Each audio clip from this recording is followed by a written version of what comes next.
Sorry, grinders, it's a late one. Oh man, hit that like button. Let's do this.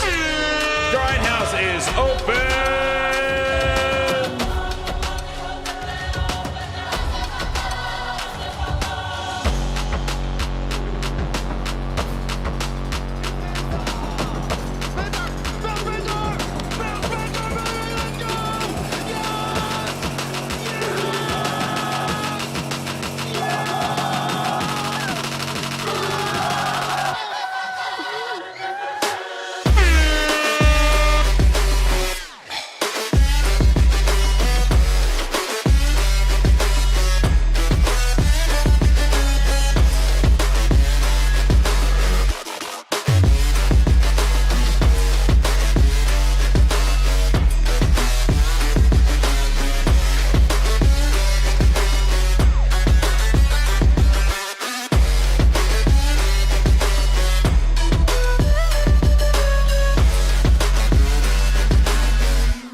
That the brothers on the rise now. Woo! Endless celebrations all in my house. Yeah. Levitating now, I'm super duper fly now. Yeah. London boy, but DC where I reside now. Put the time in while you always yelling time out.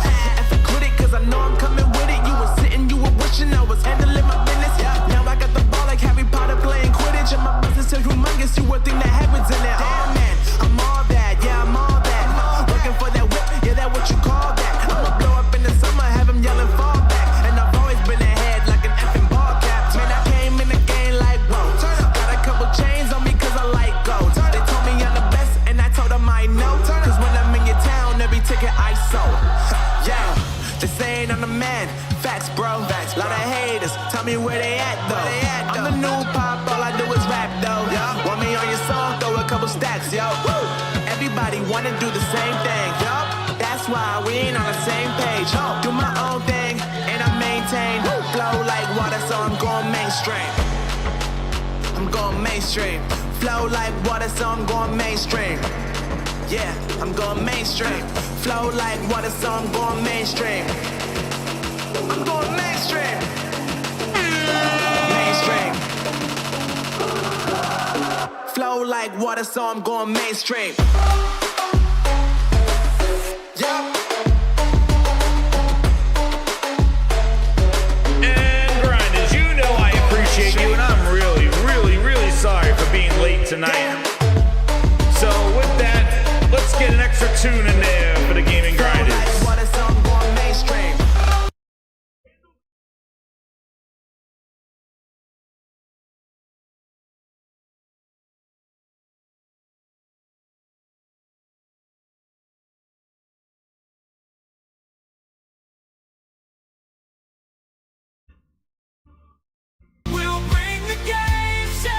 Let's go.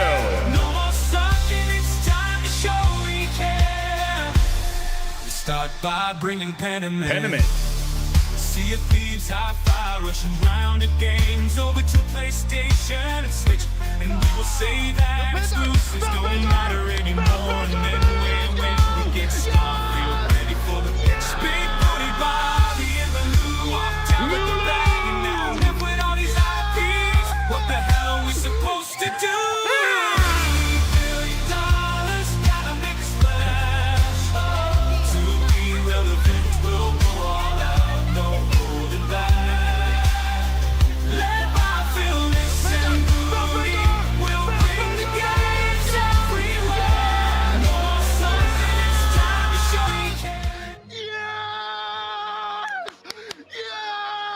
Oh man, yo, somebody get that guy a tissue and pause. Holy shit, yo, grinders. Oh my goodness. Hey, I apologize. I was 5 minutes early the last show, and this show about 30-40 minutes late. Yo, I'm sorry. The miss came back. I had a family stuff that I was dealing with, and you know, I was able to wrap that up and get it. So I apologize, but please hit that like button. And as you can see from the topics, we're gonna have a hell of a show tonight if my voice can get through it. Some new clips for everybody. Hit that like button and share it out. Let them know that Grindhouse is friggin' open and we're open for business. We aren't going to get shut down tonight. on this one. And shout out to already, we got here Rick L with the 4 with a super stickers. I love those super stickers. They got them. Thank you, Rick. How you doing? And Ron M with the 5 gifted VIPs. Thank you so much. I really appreciate it, Ron. Thank you for your patience. Thank you. Oh, goodness gracious. But yes, so shout out to the VIP. The one thing I do want to try to do, and I gotta see if I'm gonna do it Wednesday night, but I definitely want to do for the VIPs and the Ultimate Grinders, do another the monthly basically Ask the Gaming Grindhouse. So that will be coming. So if you get a VIP, keep it locked here because you will get invited to the members only stream. Oh man, pause. Serving margaritas and quality splits. And we'll do the Asking Gaming Grindhouse again. It was a great last month, and we're going to do it again this month. So Ultimate and VIP members, all members, you'll get access to that video live. We'll go live, and we'll do Ask the Gaming Grindhouse. And we'll just talk about any topics that we want to talk about, just like how we did last month. So thank you again, Ron M, for giving those members, those new VIPs there. We're going to get some of that good content there. And also, Ultimate Grinders, music is coming your way. They got some brand new songs coming your way, releasing tomorrow and later on this week for the Ultimate Grinders. So music will be heading your way. And the great thing, too, with the Ultimate Grinders there, we'll do, the thing is that you get them day and date, Grinds Pass. And, a lot of the songs I do are basically based off of news topics. So if you want cool music and fun beats, to go along with the news that's happening in the week or so, then be an Ultimate Grind and you'll get those tunes as they come out. So you could kind of laugh and enjoy a musical version of the friggin' news. Shout out to that. And then we got the topics tonight. So we are going to be doing a booty launch exclusives. We talked about it a little bit on the previous show. And then we got some PS3 emulation, which I'll be surprised. We got Avowed, could be short. They just interview. Again, we find out what's not in the games. Euro Sales and Hellblade 2. Broken MS Arm. And Digital Foundry, Perfect Dark Look. And then the main thing we're going to do is over that Pachter interview. Man. Oh, man, I refuse to watch it, but shout out to Sick Humor. I was watching this show, and I'm like, this is what they said. I need to grind some gears on that thing. So we're going to get to that video because that's going to be a wild video, but we do some Digital Foundry-ness or how they dumbfounded or all that other stuff that they do. But it's been crazy slow in gaming news. Yeah, we're in the summer months. Man. Oh, PC Hawk, what's up, man? PC, I don't even acknowledge the X Hawk in there. It says, not talking about PSVR 2 is shutting down. Shutting down? What are you talking about? That false news, the rumors, please. I already gave my issues on PSVR 2. I'm not happy with it. I think I'm not very happy with it. I think Sony really didn't do good enough support with it. So I already gave my spiel on that one. So go back and listen to that. I'm not happy with the PSVR 2 and how they did it. I'm interested in the new games, the 2 games that at least they showed, and giving games in the in the PlayStation Plus thing. It's kind of nice to do that, but still, I think Sony needed to do more from their first party for PSVR 2. And I don't even know what that PC implementation will be. We'll find that out when that happens. But we're going to do that. But Big Razzo with the 5. He goes, all good, Jez. First drink on me because I'm hyped for the return of the greatest arcade series coming back to us. Yes, man. Yo, and it's going to be online too, Big Razzo. Like, that is awesome. Like Marvel versus Capcom 2 online. Dude. Yeah, exactly. Zero. Shutting down and cutting costs. Please. I know why he's PC. He has a new name too. PC Metahawk. That's his name because he loves MetaQuest. So it's PC Metahawk, his new name. You got to change again, PC Hawk. I gave you PC Hawk. You're going to change again to PC Metahawk because you're hyping up that MetaQuest. So there you go. So, one of the things that we touched upon last week was Booty. Number one customer. Because, Booty coming in there, talking about now his new phrase is launch exclusives. And, yet again, this whole thing with their games going on multiple platforms, and this is the problem with this whole situation. At least when they basically said they were putting games on the console, on the PlayStation or the Switch, they said 4 games, this is them. These general comments that Phil made during Shaggy's interview, and now Booty doing his clapping in the streets, talking about how we owe you launch exclusives, console launch exclusives, and they call it what is his term? A quote, Booty-tastic. Where are you, Booty? Here they call. He called them, yes, launch exclusives to Variety Magazine. Of course, yeah, Variety Magazine. Why not? Have them interview with every friggin' person under the sun. And where's my little thing here? Holy crap! Where the hell's my display? There it is. Booty cheeks. We're absolutely committed to having launch exclusives on Xbox. So, like, this is their term, launch exclusives. So, really, Booty is, again, this all-in mass announcement. Phil said you'll see more games on other platforms. And then it says, Booty about launch exclusives on Xbox. And if you remember back in the Valentine's Day Massacre, Booty said, one of the big things is cross saves. And the things that I can guarantee are the games will be coming to Game Pass, and Game Pass will be accessing these games. That's their commitment. Their commitment is that all the games that they make is going in Game Pass. That's it. Where that be, who knows? And that is their commitment. That's their strategy. It used to be, hey, Xbox console. Now, launch exclusives. So that means that everything that they come out is timed technically and could go on other platforms. And that, now I'm talking about PC and mobile. We're talking about PlayStation and Switch.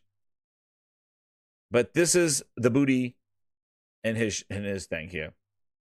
So they're committed to launch exclusives, he says. Oh, hold on, I gotta bring this thing up again. I just don't want all these pop-ups to come up here. Here's this thing.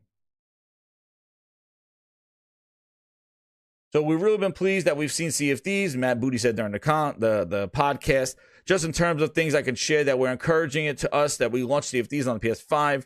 We saw an uptick in engagement on Xbox and on PC. Oh, they're gonna spin. So again, there's a thing. You've got more people coming into the franchise, which causes more excitement, which actually grows the franchise overall.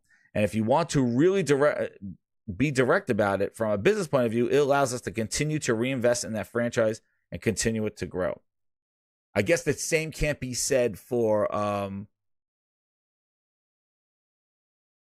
Tango, right? So we can't reinvest in that franchise and continue it to grow in Hi-Fi Rush, right? Yeah, so it doesn't work with that. But goddamn Sea of Thieves, the house flies that doesn't die, it works. Yo, what's up, LM? How you doing?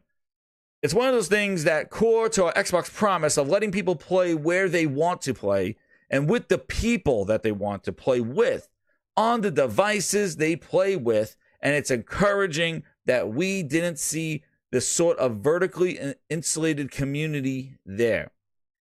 That the work that the team had put into being best in class and in terms of cross-platform play really paid off because we saw people engaging outside of their own device ecosystem, which is great. Booty cheeks.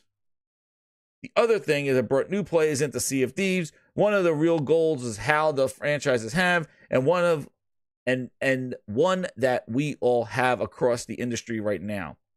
How do we grow? And you're going to hear this is going to be another thing that we're going to talk about later on when we go over the pack attacks on that one. What's up, Anonymous Boss? Hit that like button, grinders. You're coming on in here. It was here when Matt spoke about the bigger picture, the strategy ahead. And this is where he said, we are absolutely committed to having launch exclusives on Xbox. It's part of our core promise. Prepare ship! Prepare ship for ludicrous speed. Fasten all seatbelts. Seal all entrances and exits. Close all shops in the mall. Cancel the three-ring circus. Oh no, the three-ring circus is still around. What do you mean we're canceling the three-ring circus? It's still around here. Quote, we will continue to make those decisions individually on a case-by-case basis. Oh, goodness gracious. Where did we hear that before? We are absolutely committed to having launch exclusives on Xbox. It's part of our core promise, and we want to continue to bring our games to more players on more devices going forward. And we certainly have got a lot of experience with that, with the things they have historically been multi-platform for so long. There's multi-platform. There it is. More players on more devices. But Launch exclusives, he termed it. And here we go. When I asked when the podcast host said what is it like working with Sony and Nintendo, Matt sees walls breaking down a little bit. You remember this gentleman right here in the emails said, let's spend Sony out of business. It's not even pink, this is raw. And Coop has delivered undercooked salmon.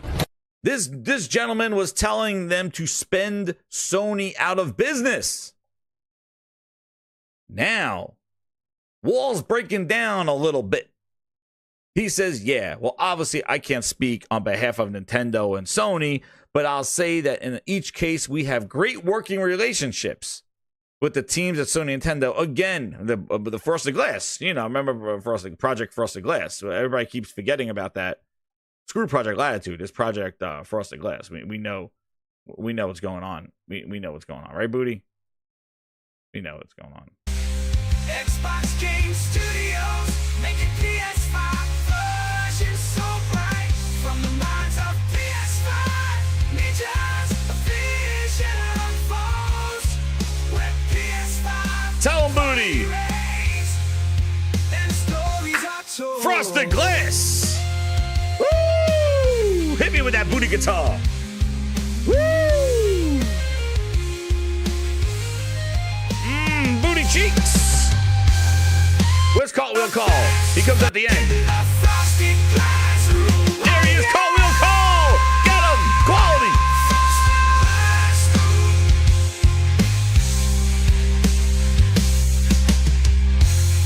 Woo! Gaming Grindhouse music coming straight at you. Man. So Booty continues after he talked about the Frosted Glass musical interlude over there. He goes, again, our portfolio consists of games that have shipped on these platforms. Oh, man. I tell you, the spin doctors over there, I don't know what course they have at Microsoft, but the spinning is goddamn, it is friggin' Spinaroonie style. It is friggin' Booker T, 5-time world champion Spinaroonie. We have games there that ship. Dude, I tell you, man, they are the kings of spin. 15 to 10. Xbox has been around for 20. They are adding when these games were on these platforms before Microsoft bought them. And then Microsoft buys the company and go, well, we had games on there for 15 years. It's like, please. Like, who? Just stop. Cut it out. Cut it out. Stop it. You did not own them. You did not own them, dude. The spinning. Goddamn Booker T 5 times. Spinaroonies going on here. Our portfolio consists of games that have shipped on those platforms. You didn't ship shit, Booty. Booty, you didn't ship. What are you talking about, Boots? Booty, what are you talking about? You talk about you've got this long-standing history. You just came into the picture over the last 3 years. What are you talking about? You bought Bethesda. You bought Minecraft, and you're like, oh, yeah, we've been there for 15 years. I get the... Like a blind man at an orgy, I was going to have to feel things out. Booty grabbing that ass, man. What the hell is he talking about? They talk about like they got these long... Oh, no, we've been there for 15 years. We have games been shipping over there. You ain't ship shit. What the fuck out of here? Man, Booty continues. Why not? The shit keeps coming out of his ass. What is he saying now? Because I think that is the point out as games become bigger as part of our pop culture. Oh, damn. Booty popping. As the names of gamers on the... Oh, here we go. As the gamers on the planet hit 2 billion, 3 billion, and continues to grow, it's inevitable that we're going to see that content sort of seeks to be everywhere, right? That's where we're going. He's still using the 2-3 billion. When Phil kind of diminished that stuff. Oh, man. Oh, man. Well, I'm going to have to read this, even though we're going to have to follow it up with some music. True Virgil flexing his VIP, member for 14 months. My goodness. He says, did your favorite PlayStation streamer, Dr. Dick Peck bootleg? You know what? You know what, True Virgil? There's only one word for you. Game Can you Thank you again for your support, Traverso. Appreciate it. Goggle my balls in your jaw. This is the remix. Thank you. This is the remix. Can you goggle my balls? Goggle my balls in your jaw. This is the remix. This is the remix. He said, yo, they can't even sell goddamn 30 million friggin' consoles, and he's talking about 2 billion people he's trying to touch and 3 billion. Holy shit. Gaming. Please, Booty. Booty. Please. You can't even move the friggin' consoles out the door. You're on every friggin' Samsung TV. This is what I mean. You're on every Samsung TV. You are on every PC. Damn, they're throwing Windows Game Pass subscriptions at your ass when you buy a computer. You buy a Samsung tablet. You buy an iPad. You're getting Game Pass access to these games. You got all these PC gamers. You got all the mobile gamers, both Android, iPhone, iOS, Mac, every Edge browser known to man. And we're still chasing the 2 to 3 billion gamers. You're my #1 customer. It is ridiculous. You're everywhere. Like, there is nowhere else to go. This is, I've said this so many times before. There is nowhere else. They are everywhere now. They've been everywhere for the last 5 friggin' years. They've been on every device. Game Pass was accessible on every phone, every tablet, TVs, Google, everything you get to every Edge browsers. They were bypassing Apple Store and making you use the browser. They're everywhere. Yet they're still struggling to reach these billions of people. You want to know why? Because it's not about where you are. It's about what you are offering. It's about the content. It's about the games. And you're still touting Sea of Friggin' Thieves for the goddamn last 20 goddamn years. The housefly that doesn't die. Hit that fucker with a fly swatter. Sea of Thieves does not go. They're still using Sea of Thieves. Shit came out 2017. They're still talking about it like it was yesterday's news. You have done nothing. Your games have faltered. Day one, missing shit.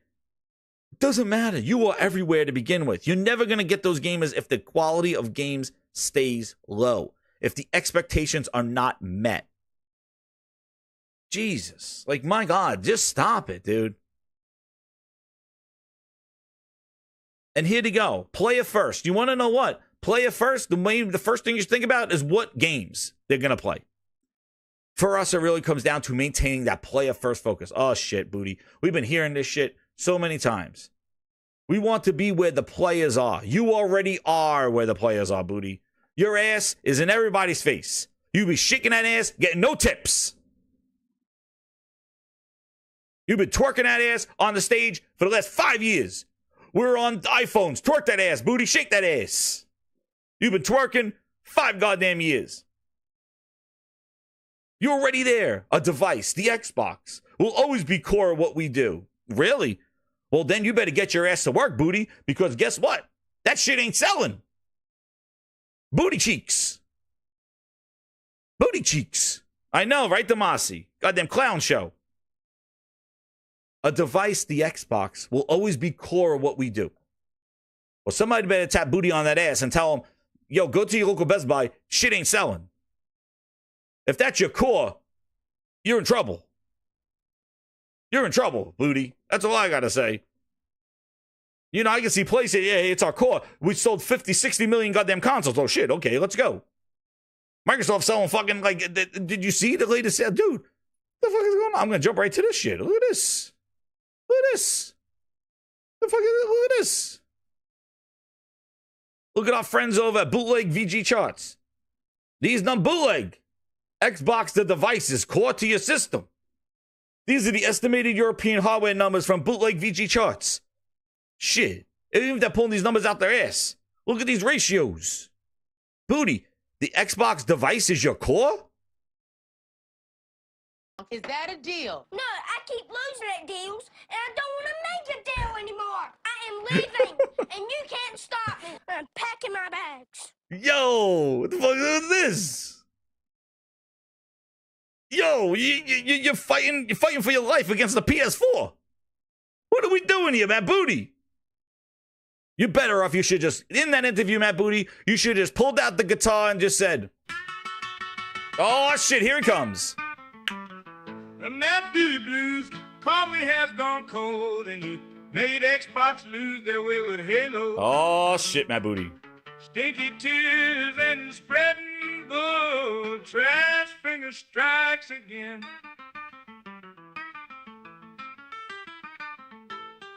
Yeah, blue.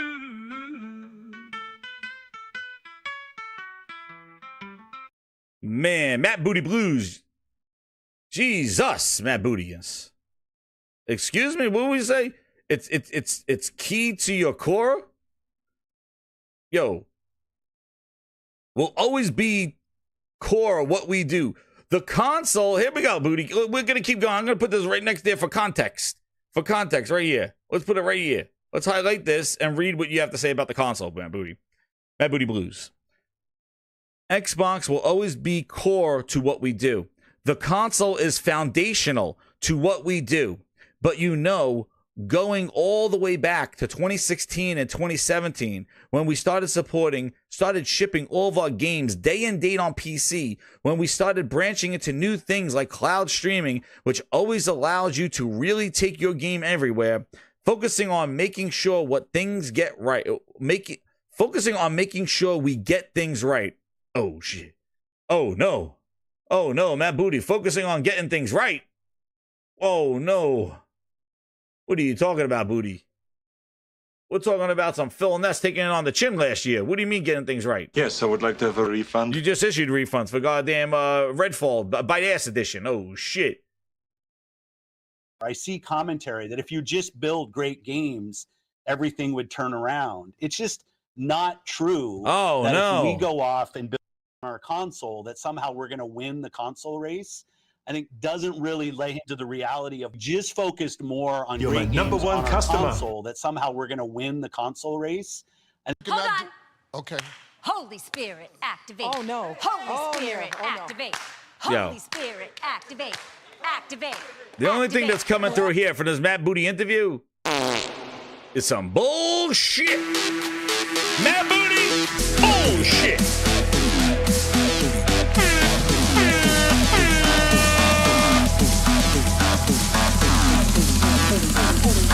Let me see that booty drop.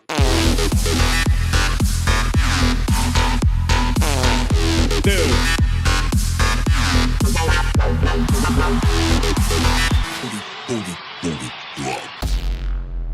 Dude.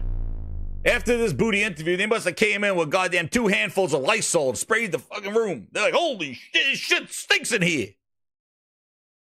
Core. Yo, somebody better tell Matt Booty he better start selling consoles if he's saying that the Xbox is core of what they do. Who is he bullshitting? What are you talking about? Phil said dude, you was sitting there, Booty, big booty Bobby, Booty. You was sitting there about 4 feet from Phil Ness, and that dude looked you straight in your booty hole and said, the consoles are not growing. We are not growing. The consoles are not growing. Matt Booty, you sat there and you listened. Phil was 3 feet away from you. He smelled that ass 3 feet away from you. He was sitting right there. Phil looked at you and said, the consoles are not growing, Booty Bobby. Booty, it's not growing. So what the hell are you talking about that the Xbox, a device, will always be core at what you do? Who the hell are you talking about, Booty? Whose ass you brushing up there? What, like, who are you talking to?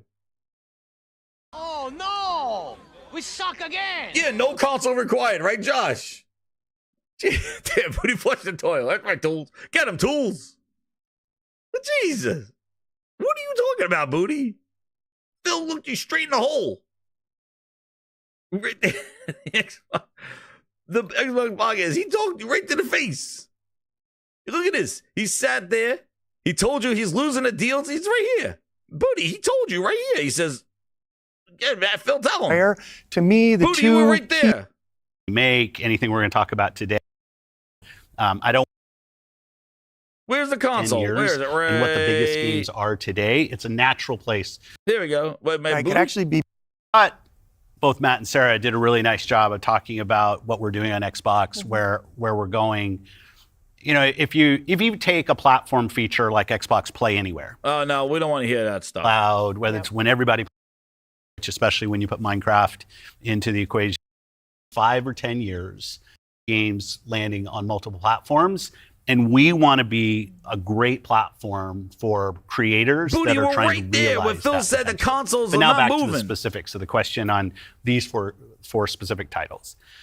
We looked at games that are over a year old, those teams. So I won't be talking about the titles specifically, Booty, but right I there. think when they He was sitting right there, right in your face. Come on now. He told you about the console. So what do you mean it's core to what you do, Booty? Who's like, come on now. Don't be clowning, Booty. Come on now. We can see right through the bowl. Sat right there. Told you right to the face. It's your ass. I don't know which way you're facing. Who knows? He has names for you. Oh shit. Let's get to some of these grind. Oh, Michael Bernie with 5 VIPs in the house. Thank you, Michael Meridian. Thank you. Here we go. Let's go. Anthony Perez with the 5. He goes, Sea of Thieves on the PS. What the hell? Free gas. Oh, shit. This is a booty advertisement. Buy for... Yo, buy Febreze for the car. Win gas. Oh, damn. Booty's sponsoring this goddamn video. Look at the freaking ad. Holy shit. Even the ads know that Booty's shitting up the place. They say buy some Febreze. Oh, shit. Where's Febrizzle when you need them? Holy crap. What you watching, little bro? Oh, shit. Caught you in 20K Right HDR, on the- 1200 FPS, Super Nintendo, iOS 49, Blu-ray, ultraviolet radiation, 1080p, PlayStation 5. Holy shit. Even the ads is taking up the place. They can smell the bullshit from the Matt Booty interview. Holy crap. Damn, talk about AI got really serious. Holy shit. They're like, yeah, this interview stinks. Buy some Febreze. Oh, shit.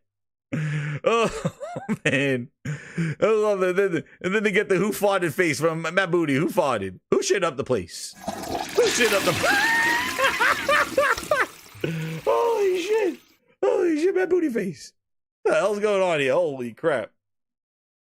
There's the Matt Booty who shit up the place. Dude, I can't believe the ads. The fucking AI is really getting real now.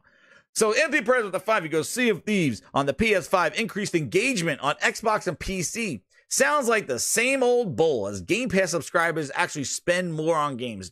Yo, truth, Anthony Perez. Friggin' truth. That whole bull, they stopped talking about that. More Game Pass people buy games. Oh, really? If you notice when Phil did the interview with Shaggy, zoinks, when he did the interview with them, he was saying like, well, sales are higher on the last 5 years. Sales have been double digits. And it's like, wait a sec, hold on. Sales have been double digits. But he slipped and said third party. You're my He number one customer. He wasn't talking about games in Game Pass. He was talking about just third party games and probably using Call of Duty to those last 5 years. Because remember, this is what Microsoft does. When they buy something, all of a sudden now, the last 5 years now, they go, oh, we had games on your platform for 5 years. You had nothing to do with that shit. But they take credit for it and they use it as these kind of PR spins. Oh, yeah, we bought Activision. We had double-digit growth. He's probably using Call of Duty number. He probably said, hey, you know what? We own Activision. I'm going to look over the last 5 years and we're going to talk about Call of Duty. Look at Call of Duty, double growth. Because he basically threw Call of Duty numbers in the last 5 years stuff. Because that's what they do when they do their PR spin. They know what listen, if everything was doing well, they wouldn't need to talk all this bullshit. They would just show the games and release them and move on. But because nothing is working out for them, they got to have the clown show. Tout out Donald. There he is. Booty Donald. Talk the shit. Phil Ness Mouse. Oh, boy. Did anybody play a fucking game? That's what I want to know. We just had the showcase of Xbox. And guess what happened, everybody? People playing goddamn games? People playing hands-on on what they showed? Nope. No, we got a Phil Spencer Shaggy interview. And then we got a Matt Booty clapping his cheeks in the street. With Variety Magazine. Typical bullshit. Let's show you promises. And then we hope for the delivery of them. But let's tout out our whole cast and the Mickey Mouse crew to do their stupid interviews and talk about bullshit. And talk about how they've been doing stuff for the last 15 years because they bought somebody, and let's go back and count those games. Like, are you, like, and this is what ticks me off. It's like, why do you say these things? Are you just hoping people are just dumb? And that's what pisses me. That's why we do this grind, is because they mock us as gamers. Like, they talk this stuff like we don't know. We can't read the tea leaves. Like, we don't know what the hell they're saying. We know your PR spins. Just stop it. You're not fooling anybody. Nobody's magically buying your console. What a showcase.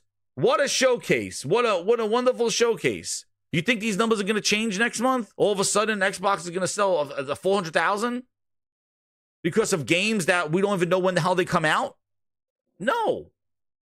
We don't even know when they're going to come out. Games that are supposed to be slated for this year, we have no friggin' release dates.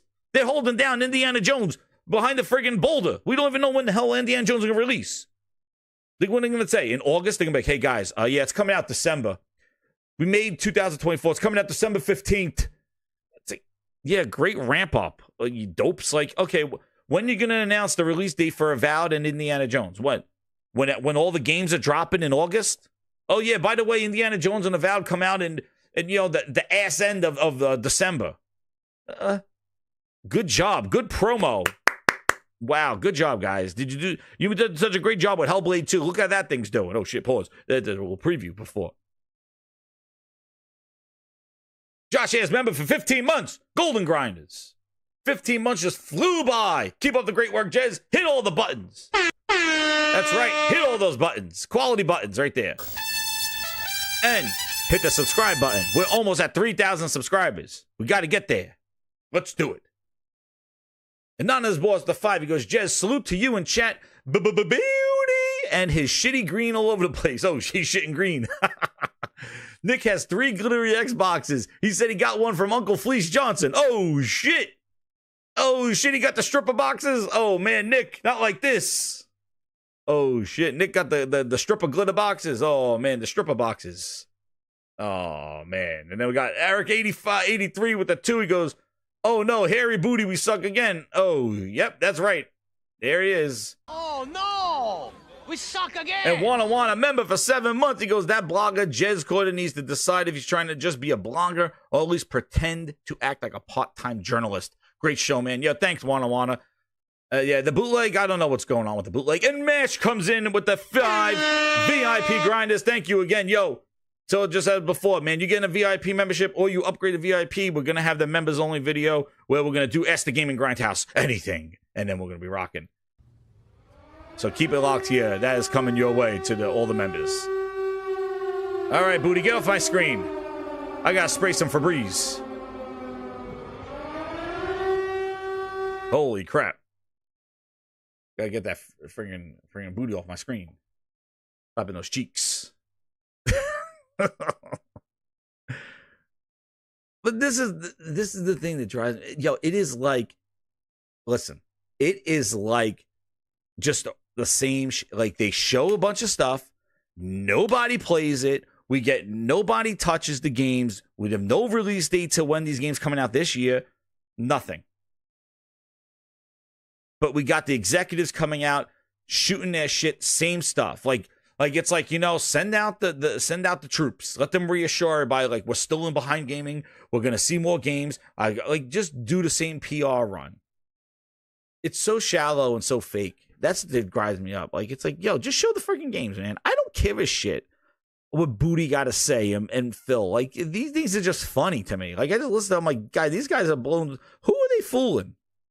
Like, who are you fooling? We've been having a long history. We have a long history with Nintendo and PlayStation for the last 10 to 15 years. We've been putting games. Yo, Booty. Yo, I'm going to spray that Febreze.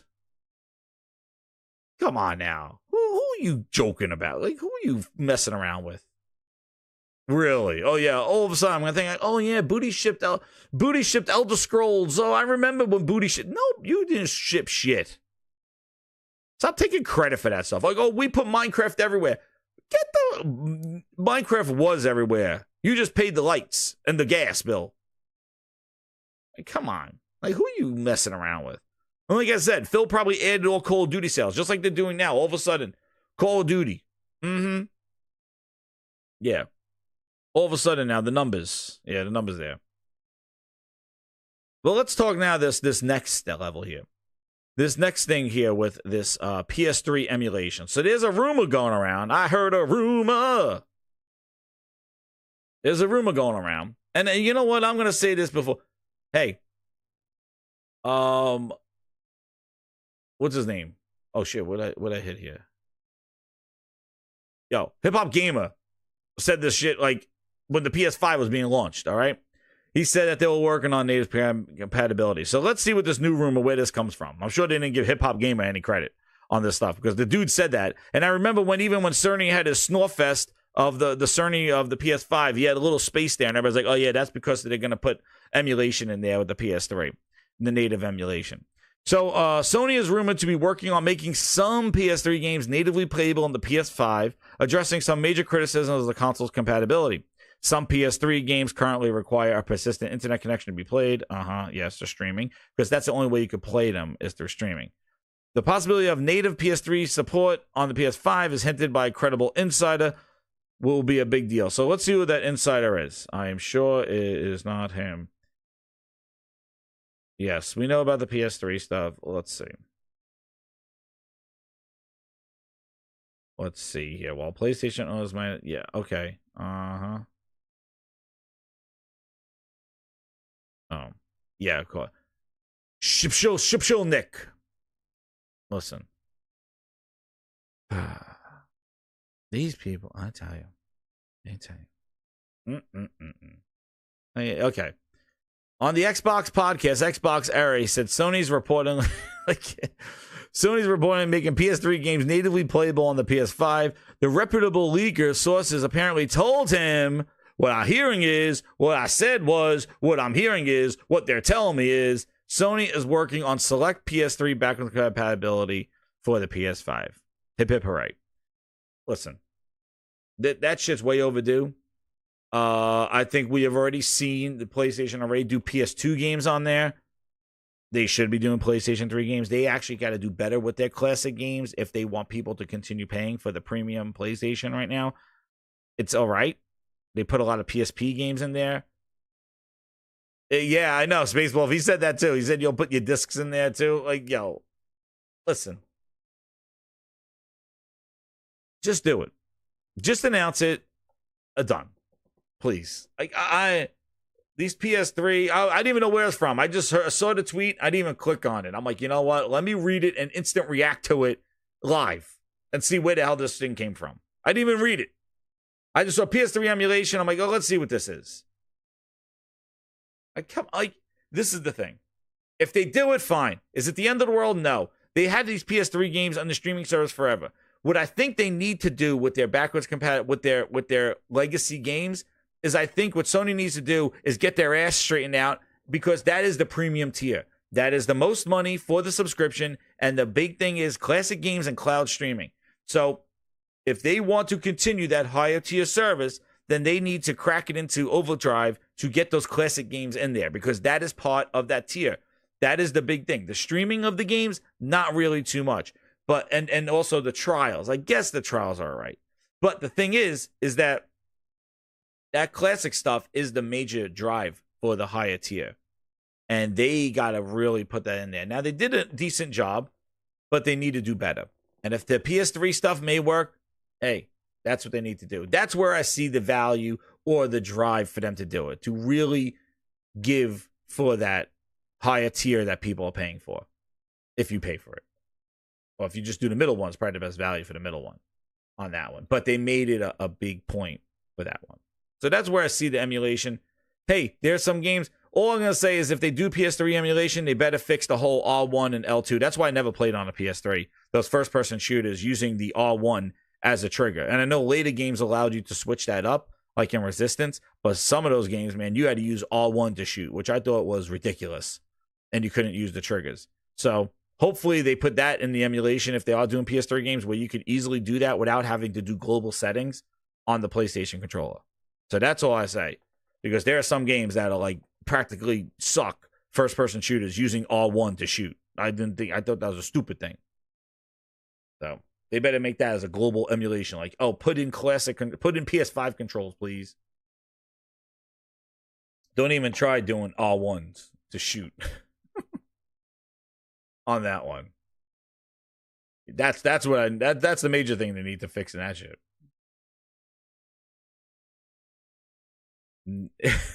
He said, but Nick, where's Nick? Nick, you got they got you saying you got the glitter Xbox already on pre-order. You said you wanted that stripper glitter. I think it comes with, you know what? I think it comes with a side of it too. You can add a little bit more glitter on the Xbox on the top. It blows out glitter at the top. Smell perfume. Oh, so Grinders, remember when I said, did anybody play Avowed? Yeah, well, still nobody played it.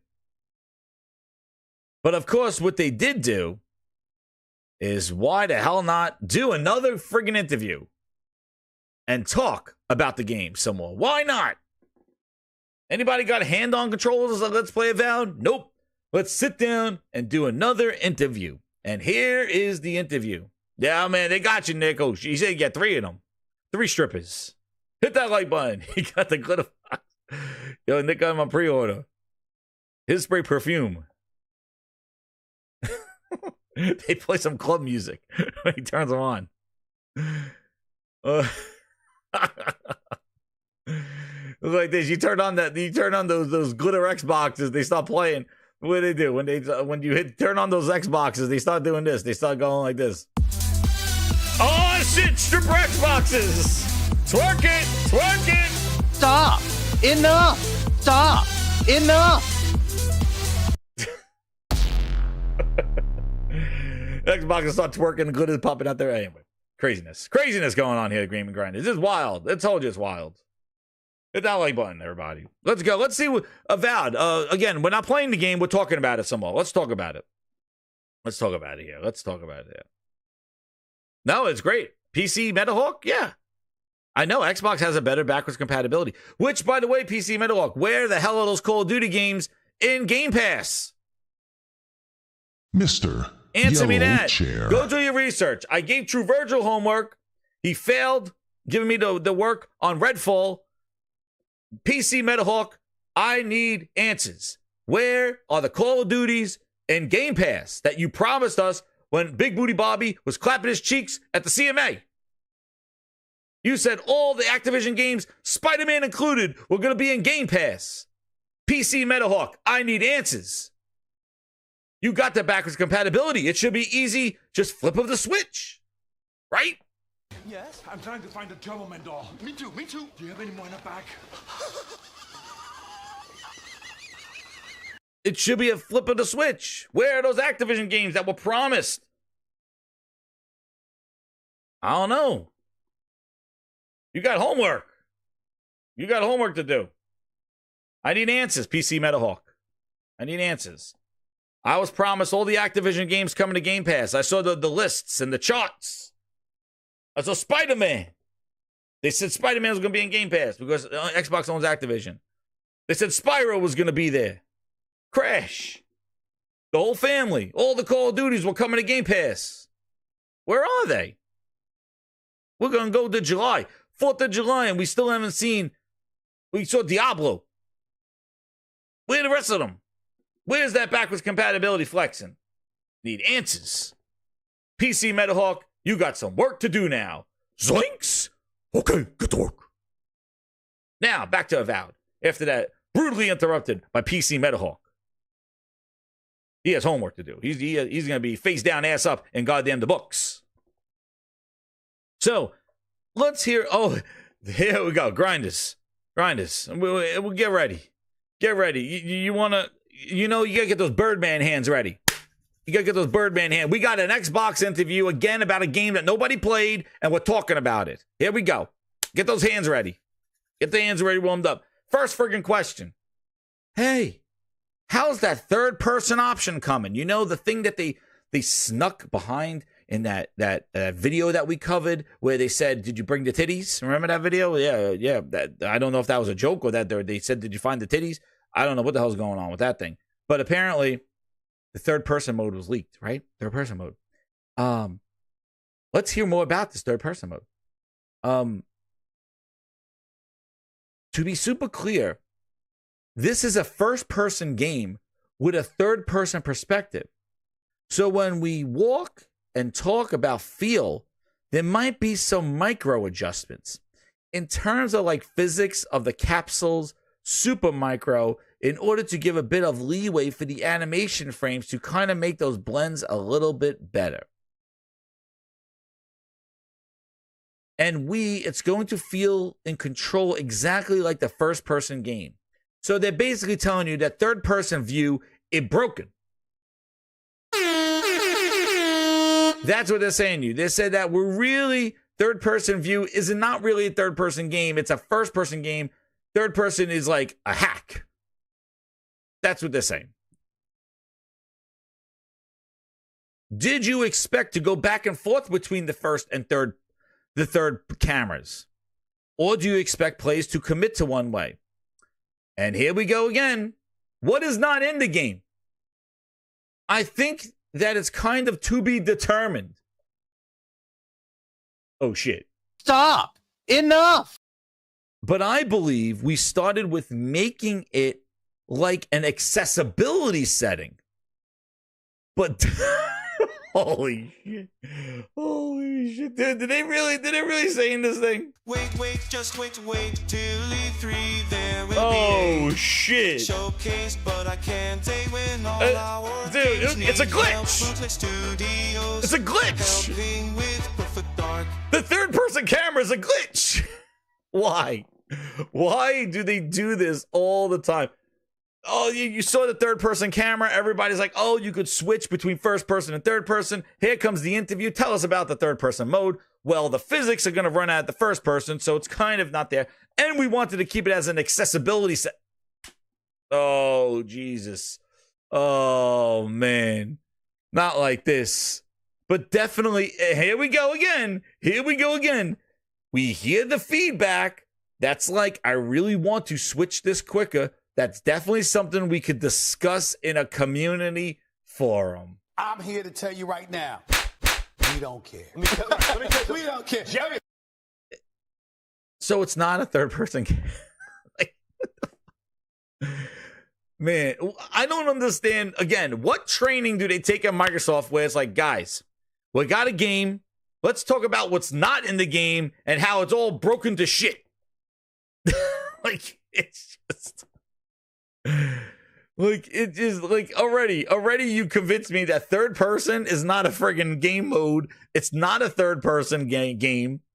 You can't easily switch because it's an accessibility setting. What, for motion sickness? Is that what it is? Let's put a third person camera in there for motion sickness. Really?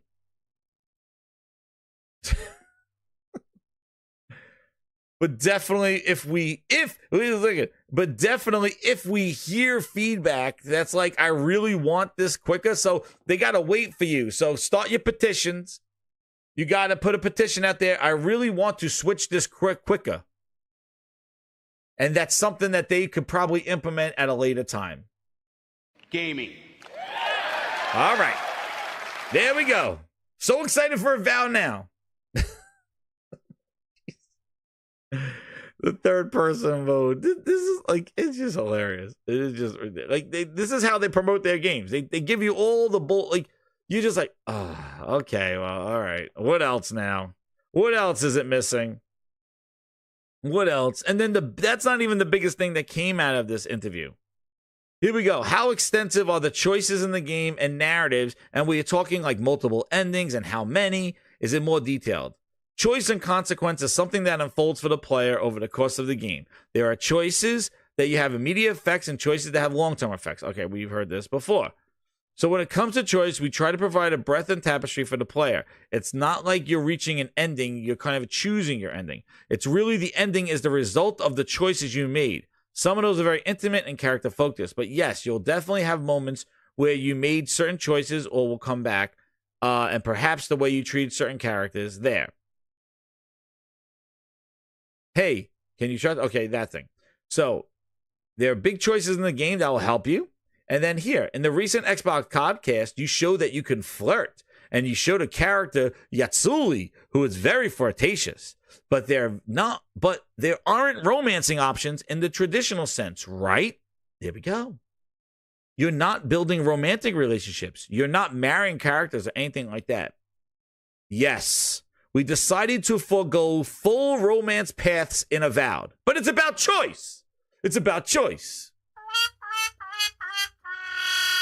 It's something that we thought very hard about and we talked about as a narrative team. I think if you're going to invest in romance, everyone who's writing them needs to be absolutely fully brought in. And the other thing to do is make sure that if you're going to provide that path, that you're balancing that in equally meaningful and well-developed ways. Non-romantic paths you never want to feel that. Well, the only way you can really get to know a character is really from meeting and bond with them. So, romancing, even though they're flirtatious things, you can't romance anybody and build relationships, can't marry, any of this stuff. But choice. The game night with the 5, he goes, the Vampire the Masquerade had a first person and third person toggle back in 2004, 20 years ago. Now is it reduced to an accessibility option like Avowed? Dude, I'm telling you, game night, that third person mode, they didn't think anybody was going to pay attention to it. And somebody kicked on there like, oh, I want third person mode. Nah. You're my #1 customer. So no romancing. So here we go. This is the promotion. Did anybody play Avowed? Nope. But we did an interview. So what do we know from the interview? No official third person mode. The animations are for first person. So even if the third person mode is an accessibility and you can't switch from it, the animations and interactions are all based in first person. So it's not made for third person. So they said the animations, all the interactions is all for first person. So it's going to look janky as shit in third person. Secondly, no romancing. That's not in there. So do you see the motif? This is how they market the game. Let's tell you what's not in the game. People are excited. Oh, you said it's about choice. It's about all this stuff. Yeah. How does the party system work? You got 4 companions. Those are the ones that we saw doing nothing. They're already tied to your critical path. So they got companions. There's a present in a party camp, which we saw in the thing. You have companions that recruited. So if you like to switch it up, you could switch out your companions, blah, blah, blah. There's a few quests and a few areas that, because they are very closely tied to the companion stories and insights, their ways are available to move through the world. There are a few spots where one particular companion is required and the others up to you. So there are companions there.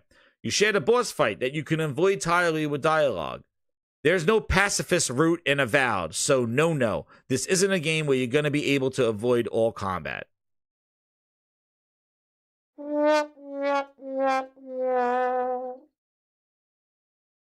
So they showed a boss fight that you can avoid entirely because you snuck in. Remember how we watched that thing slowly sneak in?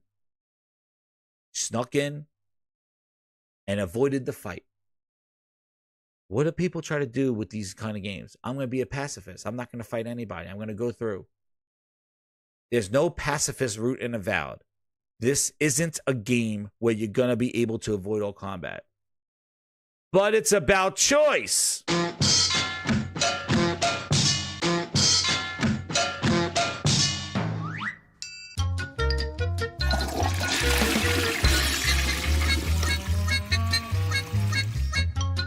Gaming.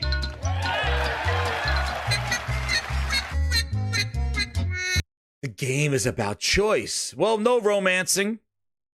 No pacifist route in the game.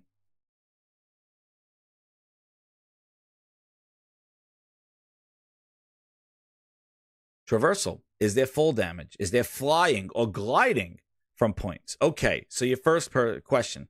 Is there full damage? Sorry, I should have let you answer them one by one. Excellent. In our Dev Direct, we did show that the player can swim. And no, there is no flying. But there's something very clever you could do in some spaces, which is you can charge your ability creatively. You could sometimes use that to zoom over gaps that aren't too wide. The same as flying or gliding. It doesn't give you fall damage. And we have a parkour system. The goal is to allow the player to move over objects. Some other first-person games and other actions may make you get stuck or have to walk. All right, so there's a parkour. Interesting. It would be nice to play in and see, right? There's a scene where there are vines, and the player has to use the fire ability to get past them. Wow, genius. And past them. And I saw that there were vines, and then you use the fire ability to burn the vines. Metroid comes to mind with the mechanics like that. Wow, great interview. Are you unlocking abilities that allow you to get to new parts of the map? I would call it lock and key mechanisms. We do have some lock and key mechanics. Stupidest question ever.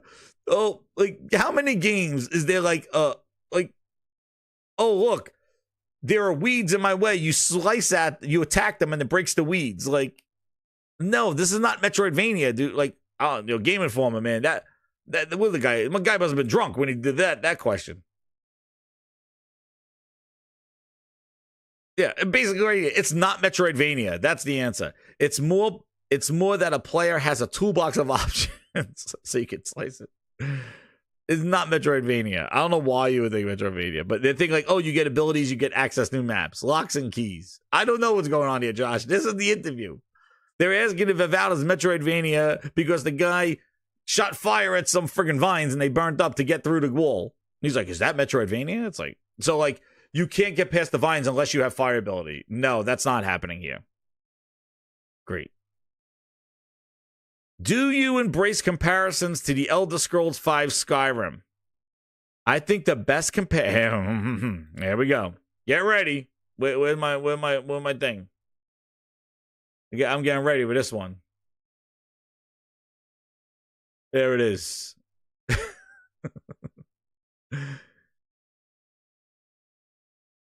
I think its best comparison is the Outer Worlds. I think that gives you a much clearer idea of the scope. But I hope you leave enough room for my fist because I'm going to ram it into your stomach and break your goddamn spine! The scope of the game and also the design and layout. Like the Outer Worlds, Avowed has a series of open zones that are connected and unlocked over the course of the game, rather than one giant map that you can walk from beginning to end. And yeah, in terms of the kind of quest structure, the narrative structure, it's a lot closer to the Outer Worlds as well. Spencer! Phil Spencer! Phil Spencer! Phil Spencer, baby, let's go! Yes! Yes! Yes! Yes!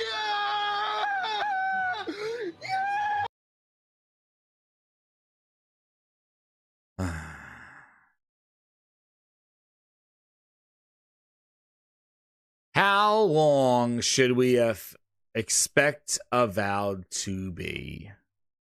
The best comparison in terms of scope is the Outer Worlds. Players can expect a roughly similar experience, just like Outer Worlds, depending on what kind of difficulty they play on and how they explore and invest in side content versus just sticking with the main thing. So it's not even a wide open world. It's a section of Little World. Booty scoped that shit. That's right, Crooked Vulture. He scoped the shit out of this. Booty went in there with his freaking colonoscopy and went, it's turbo time. Turbo scoping time. He scoped the shit out of this. They're like, oh, we're going to make this massive Avowed brand new open world. We're going to walk from one side to another. It's going to be the next Elder Scrolls. Incredible. And Booty's like, Booty walks in there. He's like, no. Put this thing away. This is not worth it. He came in. He brought the scope in there. He's like, I'm scoping the shit out of this thing. He's like, Nope. Nope. We ain't doing that shit. Outer Worlds. No romances. No third person. Make it accessibility. There you go. Well, there's all the things that you need to know about Avowed. Good job on marketing your game, Greenberg. There you go. And what you managed to do is get everybody less excited about Avowed and start with articles and start articles like this. Romance was Avowed preview. Again, this is what they do. There you go. Look. This is marketing Xbox. Here you go. Avowed. Avowed creators on why romance was considered, but ultimately not included in Skyrim comparisons. Good job. This is not worth it. Good job. And nobody played the game. Good job. Wonderful. This is how you get people to buy your games. Like Phil, you said you want people to buy the games. This is where I talk about this, and I belabor it all the time on this channel. You want people to buy your games, you got to get people excited for your games. You got to tell them why this is a cannot miss RPG of the year, that people need to play this and experience this story. You don't not make people play it. You don't hide it behind the Xbox podcast, people playing video of it, doing interviews. You don't have people talk about the game without having gameplay.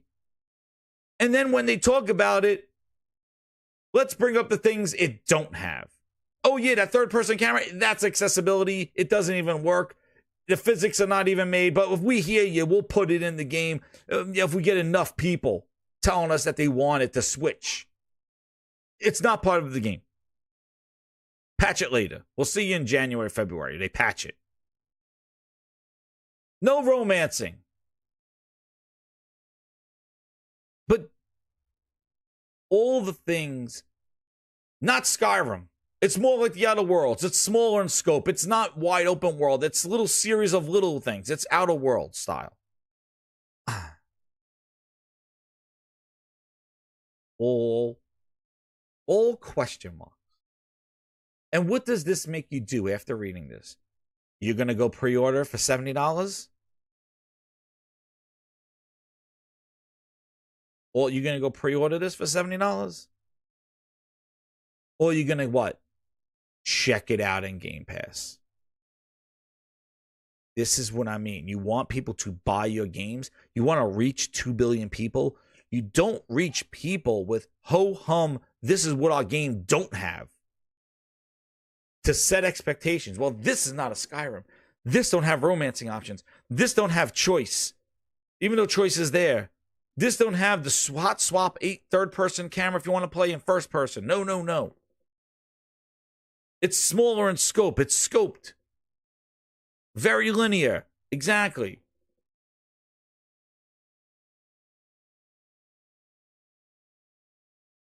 You avoid those things. But now, this is what they do. This is their MO. And get ready for what the Indiana Jones is and what it's going to have. Dude, Indiana Jones has that bootleg first-person to third-person camera. They couldn't even get in Avowed when people actually want it. Meanwhile, they want Indiana Jones in third person. That has a bootleg camera that goes from first person to third person, janky as hell. Avowed can't get it. But this is what I mean. These are perfect examples of how people are just going to check this game out in Game Pass because of the uncertainty, the lowered expectations. This is not the RPG that you're thinking it is. And we're going to interview and tell you. We're not going to show you a game. We're going to tell you why this ain't it. And what are you going to do? You're probably going to check it out in Game Pass. When Phil's like, you got to buy your games. We want you to buy them. Well, then you got to market them right. You got to tell people, don't worry about the limited scope of the romances because we got this. We have some kick-ass combat. We have this. And let the game do the talking. You're not doing that. You're letting the people do the talking. Wall of text. New gameplay drop. Anybody played it? Nope. All those people grabbing ass, rooftop parties? Nope. Got a wall of text. Thank you very much. Thank you very much. Can't wait to play it. Come on. Yes, I would like to have a refund. But this is them. This is how they market their games. They do their games a disservice. And they always tell you, leading up to it, what is not in the game. And there you go. It's a first-person game with a third-person perspective. There you go. Snackable games. He scoped the shit out of it. That's right. It's all scoped. Zero Steel, member 12 months, golden grinder right there. Jez, already said it before. The people who made New Vegas already left. Obsidian is left with contractual workers. Red flags already this early. Interesting, Zero Steel. Thank you. Yeah, Obsidian, I thought was, you know what's funny? I thought Obsidian was one of their best, like one of their best studios. I thought Obsidian made really, really good games. I thought that was probably one of their better acquisitions before they started going grabbing publishers. Like, I think one of their stronger studios was Obsidian. But I guess, you know, the New Vegas team already left. Obsidian is left with contractual workers. Like, and the thing about it too, which is crazy, is that they already announced Outer Worlds 2. You know, remember they already announced that. So they're already split between this Avowed and Outer Worlds 2. So they're making Avowed and they're comparing it to the Outer Worlds. And then they're also making Outer Worlds 2. Like, don't you think that's a little redundant? Like, why would you make Avowed similar to Outer Worlds in scope and then have Outer Worlds 2, unless Outer Worlds 2 is going to be like their Skyrim and this is there? Like, I don't know. Like, I'm hoping when they do Outer Worlds 2, they're not like basically going, hey, well, Outer Worlds 2 is just like Outer Worlds 1 in scope. And Booty's like, scope that shit. I don't know. But it just seems so redundant. You know, it just seems so redundant.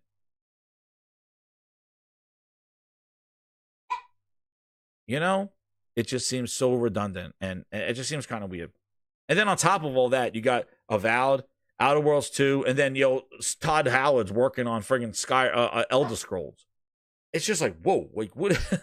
Like, RPG madness going on right here. Guess you gotta like them. Mr. Grimm with the 10, he goes, all I hear from this article is our developers can't fully realize their vision because we had to make it run on the Series S, so we had to scope it down and cut out content. Yeah, and thank you, Mr. Grimm, for the 10. I appreciate it. And also probably because of how it's launching. In Game Pass. You're my number one customer. Got to get scoped, like Booty said in that interview. Like, games, these are small games to fit in between. This is snackable. Do you think they're putting like another Elder, like a huge, these are what their studios were bought for. But you're right. Like, it always sounds like that. Mr. Grimm makes a really good point in that every time you hear these interviews, that I see these interviews from Xbox when they talk about their games, it's always like, it sounds like the devs want to do more, but they can't. Oh, we would love to do this, or we would like to do this, or we wanted to do this, but like, just because you could hear, you almost could hear it in the plot, like, and just what Mr. Grimm said, because he actually made a really good point in this stuff, where like you almost could sense it right here with the romancing. It sounds like they know what they want. They know that they could do what. Where is it? Why is this thing not scrolling now? But yeah, like the romancing stuff.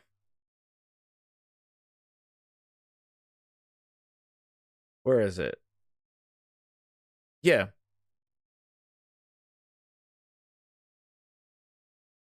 It says here, I think you're going to, yeah. It's something we thought very hard about and we talked about as a narrative team. So they decided to forego the romancing, but you could almost sense it in here, right? I think if you're going to invest in romance, everyone who's writing them needs to be absolutely fully bought in.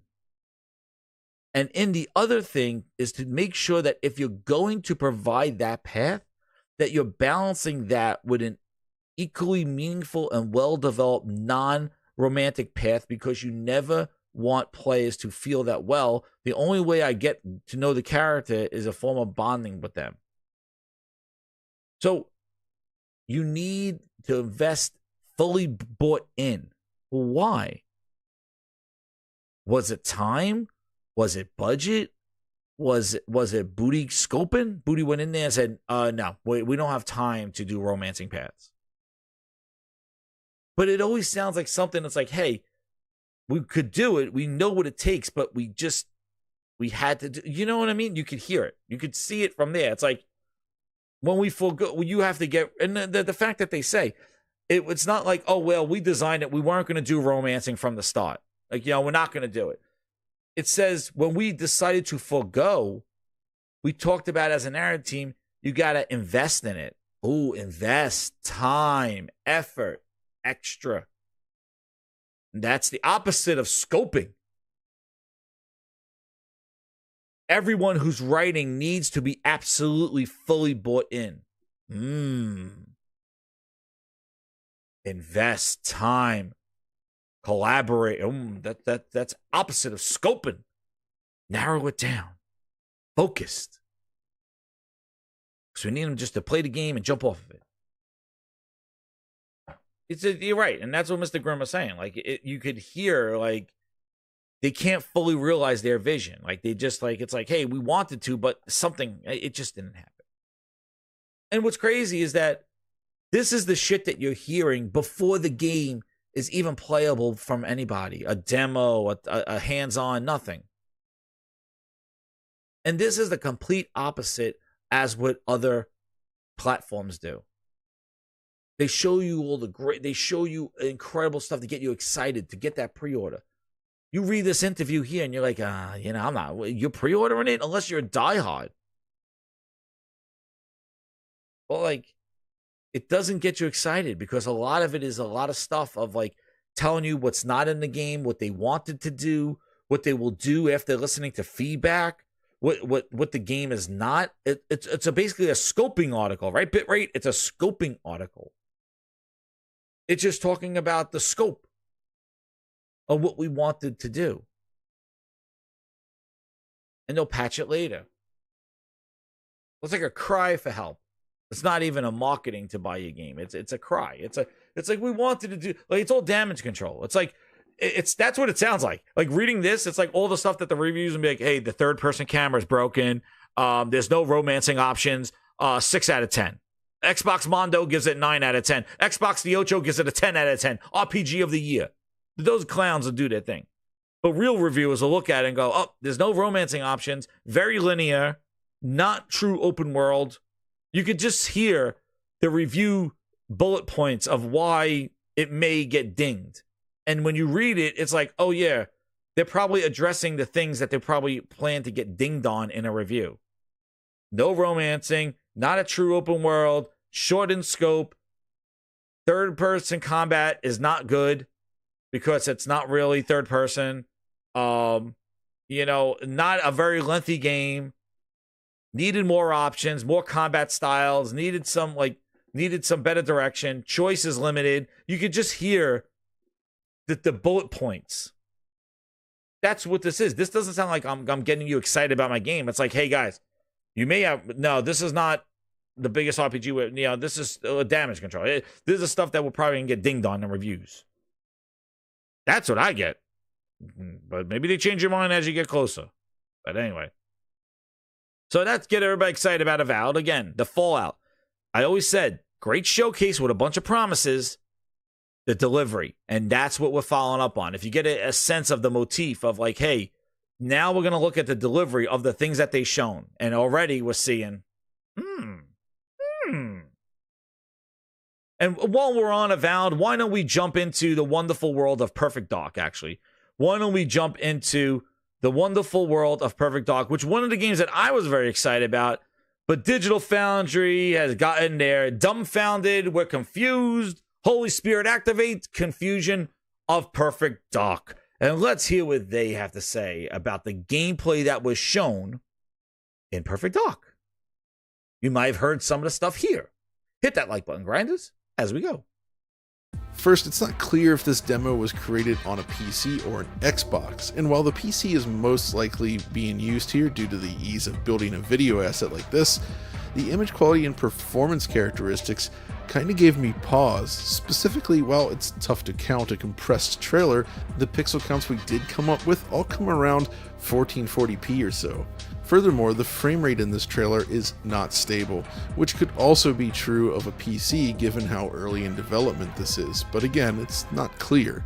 I'm not here to pass judgment on either of these elements, mind you, not at all. It's ultimately just for academic purposes, but I still find it interesting to see the choices they've made and how they present the game to the public, and it does present something that feels very feasible on the Xbox. And Perfect Dark does seem to be making use of Unreal Engine 5 specific. So first, we do not know captured on a on an Xbox, PC. We have no clue, but a PC will be there. This is what they're showing. But even furthermore, let's continue. It relies on screen space reflections in addition to a rough SDF-based reflection beneath that. There aren't a ton of reflections in this trailer, but in this very specific scene, note how you can see the reflection being disturbed by her handheld gadget as it moves in front of it. That's all it takes for it to sort of reveal itself as a software Lumen implementation. But hey, we're talking about a 60 FPS game here. We also spotted the use of virtual shadow maps, allowing super fine detail to be represented within shadow, including these fine grass details towards the end of the video. Still, while scrubbing through the footage, I did notice one curious thing that I had to mention. And once again, this is not commentary on the final game, really. Not at all. Essentially, this is the scene that helped make pixel counting possible, which is why I looked at it closely. Basically, using a flash, the enemy arrives and the game continues. But if you pause on that flash, here's two things I noticed. First, it breaks the TAA and reveals the underlying pixel structure, which is great for pixel counting. But if you look closely, while we do get those 1440p-ish edges, there's still a lot of detail being lost in the scene. So perhaps like pretty much every other 60 FPS UE5 game to date, we're looking at something more like 720 to 960p internal resolution with upsampling getting you to 1440.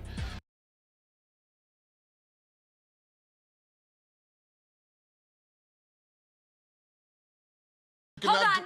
Okay. Holy Spirit, activate. Oh, no. Holy Spirit, no. Oh, no. activate. Holy Spirit, activate. Activate. Activate.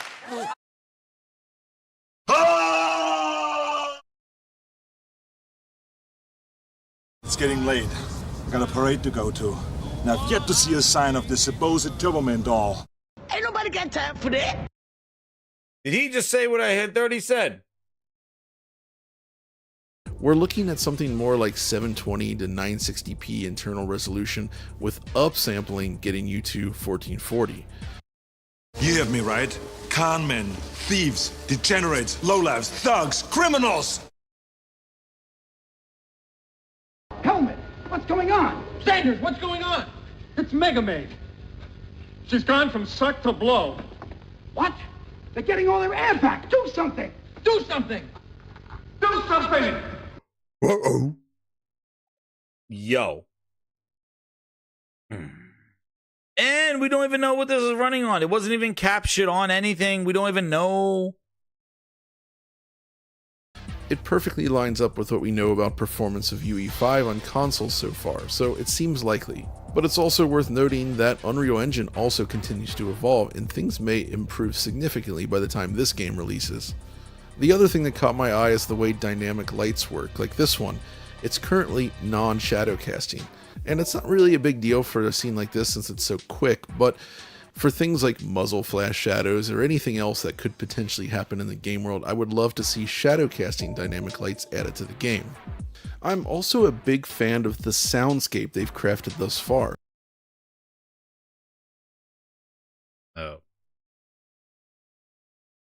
Both the voice acting and the music have a lot of potential.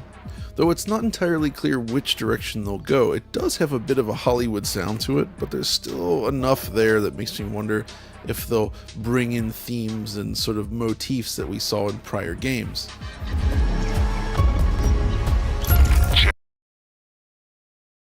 Oof. Oh man, we gotta stop. Stop enough.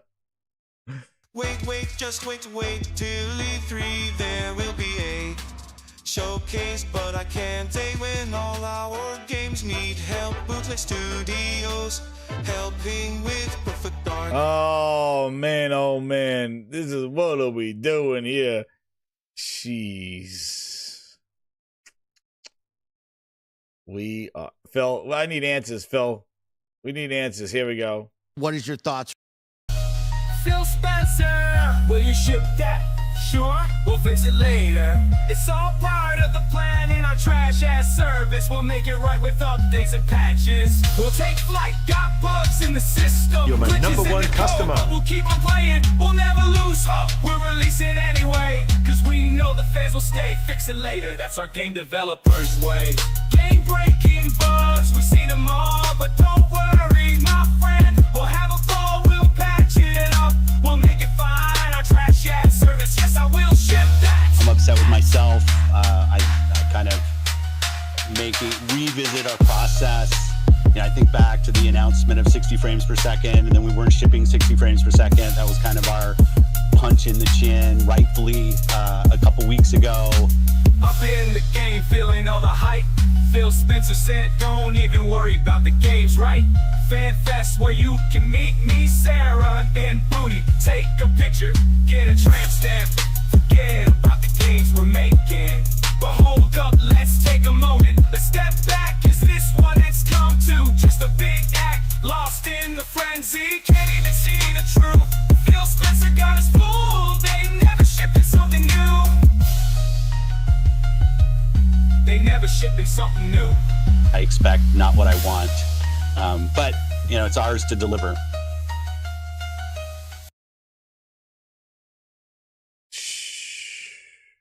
Man, oh man. We need to, what do we do with this song? Wild Wolf sounds good. You may get that. That may be coming soon. War 102, he goes, it's an old build. 720p is fine. Trust in Phil. Thank you, Yo King. Hit that. Damn right, hit that like button. Yin Co Zero. That's right. Thank you very much. Will he ship that? Phil, will you ship that? Oh, there you go, Yo King. I hit you again. You hit that like button. I got you the rest. We'll have a ball, we'll patch it up. We'll make it fine, our trash ad service. Yes, I will ship that. He's shipping it. It's coming. We'll fix it later. But don't worry, my friend. We'll have a ball, we'll patch it up.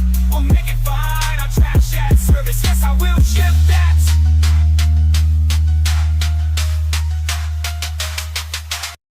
Damn. Well, he will ship that. So, guys, back to the drawing board. Perfect Doc. We'll see you whenever. Bootleg Studios working on Perfect Doc. Hey, I hope. Like I said, and I had the same conclusion that he had. I like the vision of where it's going, but they need to deliver. And again, head scratching. Where is it captured? 720p upscaled to 1440p. What's it? Maybe it's running on a PC. All these whatabouts and what ifs and question marks and then yeah, he said even this too. Like here you go, this is this part. Hear this. Really though, there's not much more to take away from this very short trailer at the moment. Heck, half the trailer is filled with pre-rendered CGI sequences that sort of set up the narrative. Oh, Jesus! Ow! Ow!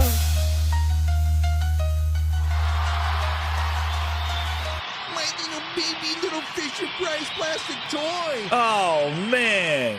Did he just say that majority is filled up with CGI? Oh, shit. My God, oh, my goodness. Oh. Oof. It's zoinks, dude. Major zoinks. Hit that like button of 250 people and you hit that friggin' like button. Holy shit. We're gonna get into the humdingle with Mr. Michael Pachter himself. You think you heard it all? Get ready. Pre-rendered CGI, right, Jack? I was like, holy shit. Dude. I was like, did he just say that shit? Trailer at the moment. Heck, half the trailer is filled with pre-rendered CGI sequences that sort of set up the narrative. So there's not exactly a lot to pull from here. The game was announced in 2020. We are in 2024. There's not a lot to pull from gameplay-wise. 4 friggin' years later.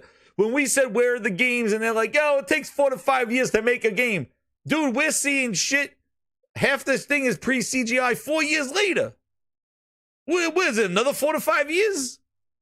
I thought we were supposed to get the game in 4 to 5 years. Hell, Astrobots was made in 3. Tell me who's messing up right now. 3 years. Look at all the shit. Spider-Man came out. 4 years later, they're showing some fake-ass gameplay that you don't even know what the hell it's running on, with a bunch of CGI. And guess the next time you're going to see Perfect Dark, everybody? Next time? When's the next time? Wait, just wait till E3 there will be a showcase. When? But I can't say when all our games need help. Bootleg Studios helping with Perfect Dark. When's the next time you're going to see Perfect Dark? Just like Fable. I want to know what a Fable one is of this. I need some info. What the hell's Fable? We'll see it next year. This is Perfect Dark. I make babies. He was making babies. That's why he came late. We got him. He was making babies. He came in a little late. This is Perfect Dark. We don't know what it's running on, they said. So, till we meet again, Perfect Dark. Till we meet again. Next year. But there you go. And then, one of the grinds Adamas things, before we get into Michael Pachter's, one of the other things that came out was, this whole big push. And I talked about all them cap and all Windows Central, Windows on ARM. Oh my God, Apple, look out, here we come. Here we come, Apple. Windows on ARM, this future of all this stuff. And this is where I think I even predicted that maybe the next Xbox will be a Windows on ARM device. Well, it's a broken ARM. Everybody, Android Central, I shared the article out. They're saying it's all about this Windows on ARM. First off, it flopped out of the gate because of the whole taking screenshots of your work for AI. People said no way, they pulled it out. Now this is the next thing. So you want to talk about there was cloud. There was AI, and now Windows on ARM. ARM is a Snapdragon processor. They got battery life, but the problem is because everything is made on Intel and Intel chips. The applications do not run on Snapdragon ARM processors. Apple has done this fantastically with their M4 now. They're already on M4. Microsoft has been talking about ARM for the last 2-3 years. They tried it once. It failed. They're coming back again, Matrix style. And it already fell on its face. So one of the issues that they had was this whole Windows on ARM thing. Compatibility. And it pulls into gaming a little bit, because if this is what Microsoft plans to do with the next Xbox, again, it's another Kinect face down, ass up that they're going to try to do, where they're going to try to force their Windows bullshit in their gaming thing. And this is where it's all about emulation. So they built emulation, so all these applications do not run on Windows on ARM. So one of the things that came out from this was their ARM. They tried to run Steam games on it, which it's not meant for gaming. It's meant for battery life. But the thing is that this is what Microsoft wants to do. They want to get off of Intel, and they want to do these mobile processor You're my number one customer.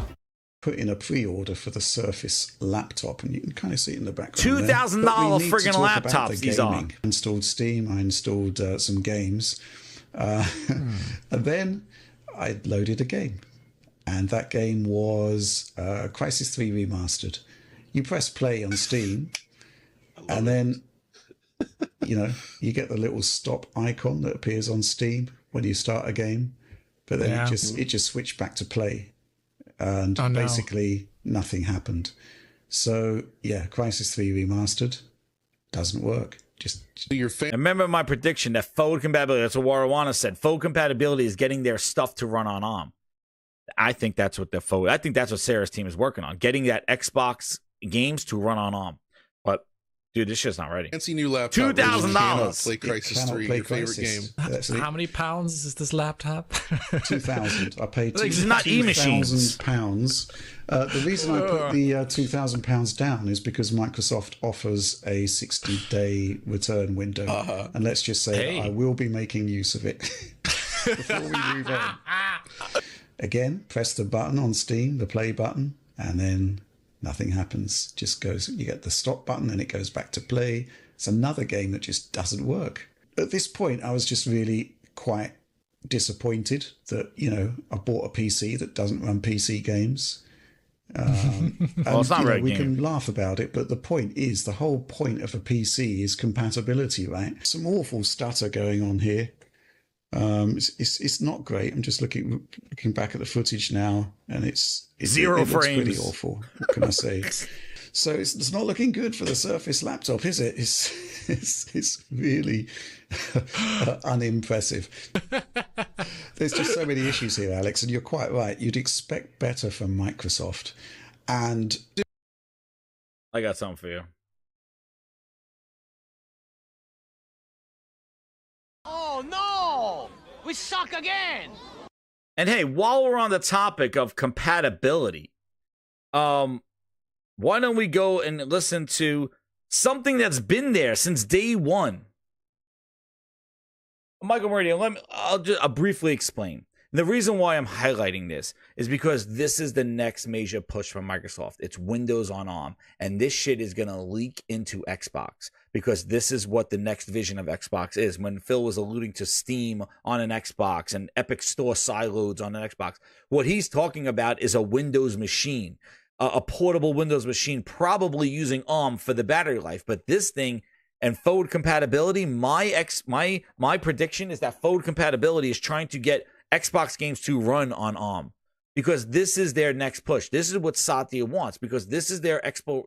They're trying to compete with Apple because Apple has done this already. They're on M4s already of their mobile chip. Their chip is the same chip that's in their phone, that's in their that's in their laptops, that's in their desktops, and it's in their iPads. Now it's super overpowered for their iPad, but the thing is that's the same chip from Apple in all of them. And guess what? It's Apple's chip, Apple's hardware, Apple's software. Difference here. Microsoft, it's Windows, Snapdragon, Qualcomm's processor, and their hardware, and vendors' hardware. So you see Microsoft, yet again, trying to buy their way You're my number one customer to ARM relevancy. Instead of trying to make their own chip. Nope. Go get Qualcomm to make our chip. There you go. Frankenstein of a machine. Hardware, software, compatibility messed up. And it doesn't stop there. It doesn't stop there. The Xbox Windows Store. Game Pass for PC. Let's hear how these games are not ready for prime time. Steam/Epic Store versions are built. Unfortunately, this means that other upscaling options aren't available in the Game Pass version.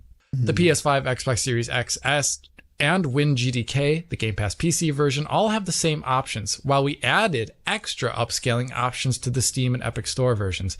Adding them to WinGDK, aka what is on Game Pass PC, would require a custom-coded solution. Okay, since then, they've announced that they're going to be adding this as well. Patch it later. To a patch that should be coming, I believe, in July. They're going to be adding the upscalers to that GDK Game Pass version over time. But I think it highlights... He's going to describe now the difference of getting a PC game on Steam and Epic Store versus getting a PC game on the Windows 11 store through Game Pass.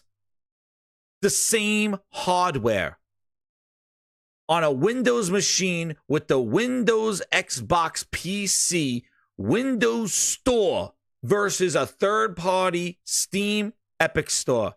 Listen to the difference. They're patching the Windows comes out gimped. The Game Pass version gimped. One, an issue with Game Pass is that day one or day zero experiences of Game Pass versions of games are often worse than what you get elsewhere. Rich mentioned that we saw it in the past before. I think we saw it with Metro Exodus. We saw it with No Man's Sky on Game Pass, missing things like DLSS. There's been a couple other titles too that are missing the things. Ascent, or Remnant 2, Remnant 2, Power World even. Yeah, that's another one. John used Game Pass for that, and there was no DLSS there. I remember that. Yep. And there's also been times where like the Game Pass version is not getting necessarily the rest of the game code that should be the day one launch version. That's happened also in the past too, so it has extra bugs that the other versions don't have. And I think this points out a very large problem that we're complaining about Microsoft this episode. That they have with Game Pass on PC, and that it shouldn't be some sort of extra stepping stone for a developer to kind of jump over here to get their game launched. They shouldn't have to be compiling anything so radically different to get a game running on Game Pass and have it available on their storefront. It should literally just be the exact same, more or less, than what you get on Steam without such a big issue. And I know this is obviously hard because Steam integration requires things for like achievements, and you know, there is some level of specific store integration that occurs to enable certain things like achievements, DLC, whatever, but it shouldn't be so radically different than what you see on Steam to require a different version, because let's be honest with you, they are the smallest market here versus everyone else on PC. Steam's huge. Epic is large enough, I guess, now to be competitive in some aspect. And then they're the underdog here. And if they want developers to have good versions, they shouldn't be making it extra hard for them to get that out there. And the fact that this keeps happening over and over again shows that they need to change things up. That and other things as well, too. I didn't talk about it, but I recently covered Hellblade 2, Senua's Saga. Now, this is a Game Pass game, and they've advertised it, dashboard level stuff on Xbox Series X. Well, I could only play the game on PC via Steam. I have recordings of me trying to load the game using the Xbox store, the Xbox app and the Microsoft Store after downloading it. And I click the button to play the game after it's installed, after multiple restarts, and nothing happens. This is like unthinkable on Steam. Like, seriously, I don't think I've ever seen that on Steam for like a normal game where I just click it and it just doesn't work if it's a new release. What you mean, unless you're running on a Surface laptop? Unless I'm running on a Surface laptop. And there's a lot of reasons why that could be happening, but it all comes back to the fact that it's like some sort of service installed into Windows that requires a whole bunch of like connective tissue to work correctly. Like if you don't have things like, I don't know, BitLocker protection on, it won't launch. Or if you don't have Windows Defender set up a certain way, it won't launch a game. There's all this BS that's in the way that Steam doesn't deal with because it's just a normal EXE. And because Steam was just built to play friggin' games and not a Windows bullshit delivery system. Because that's the problem with the Windows Game Pass. It's tied into the operating system. So they have master control over it. And that's why mod support is lacking. He didn't even say that. Mod support is lacking. Like the Windows Store version of games that Game Pass PC is for is gimped as hell. It's gimped. The mods were, like they already had Steamworks going on with mods.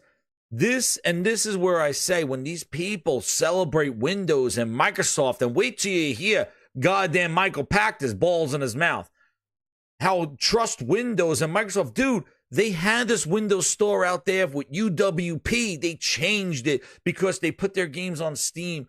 This is the failure and the failures of Windows and Microsoft. That's why I don't trust them. That's why I need to see better from them. They have the whole ass operating system, the Windows on PC, gaming on PC. They are last. They suck.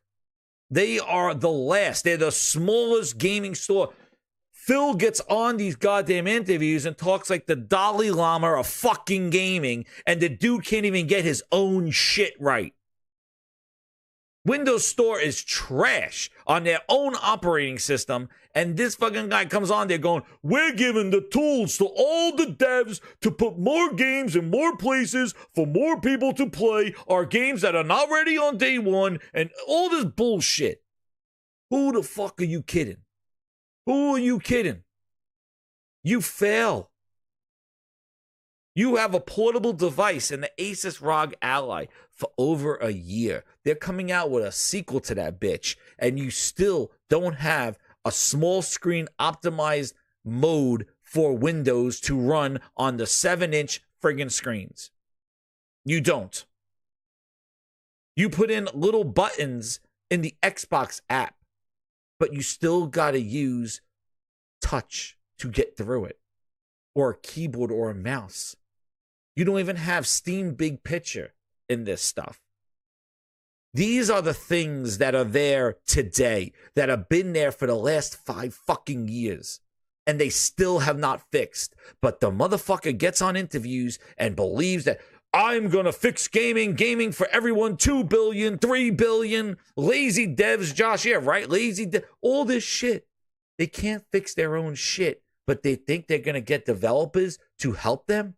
This is the problem that Microsoft always has. They talk their shit, but they can't get the buy-in from the developers, and then they move on to something else. Nobody wants your cloud shit. Let's talk about AI. Yeah, guess what? Apple got OpenAI. OpenAI got money from Microsoft. They made an app for fucking Apple. Thanks, Microsoft, for the money. We're going to make an app for Apple. They just took the money and ran to the Mac, because the clown Microsoft gave them the money. They cannot fix shit. It's like a yeah, the ROG X Ally is not even a pro or a sequel, actually. The ROG X Ally is a redesign to fix the broken SD card slot that they fucked in the first one that was burning up. But this is Microsoft. This is what they do. And this is the stuff that's happening now with their Windows Store on PC. That's why when people go, Microsoft is a $1 trillion company, they're going to do it right, they're going to deliver on. They're not delivering shit with what they have right now. And they're making promises for anything. And this is the shit that I talk about all the time. They fail at all the stuff because they try to talk their stuff and they do not implement. This PC gaming store, this is not in beta. This thing was there since Windows 10. It was a method to get people to come off Windows 8. Which I had a Surface day one for Windows 8. Windows RT. Holy shit, that was me, Surface. And Josh, you're right. Because this shit cost me money. Because I listened to this stuff before. I believed in their integration. I believed in their one platform and bought into this stuff.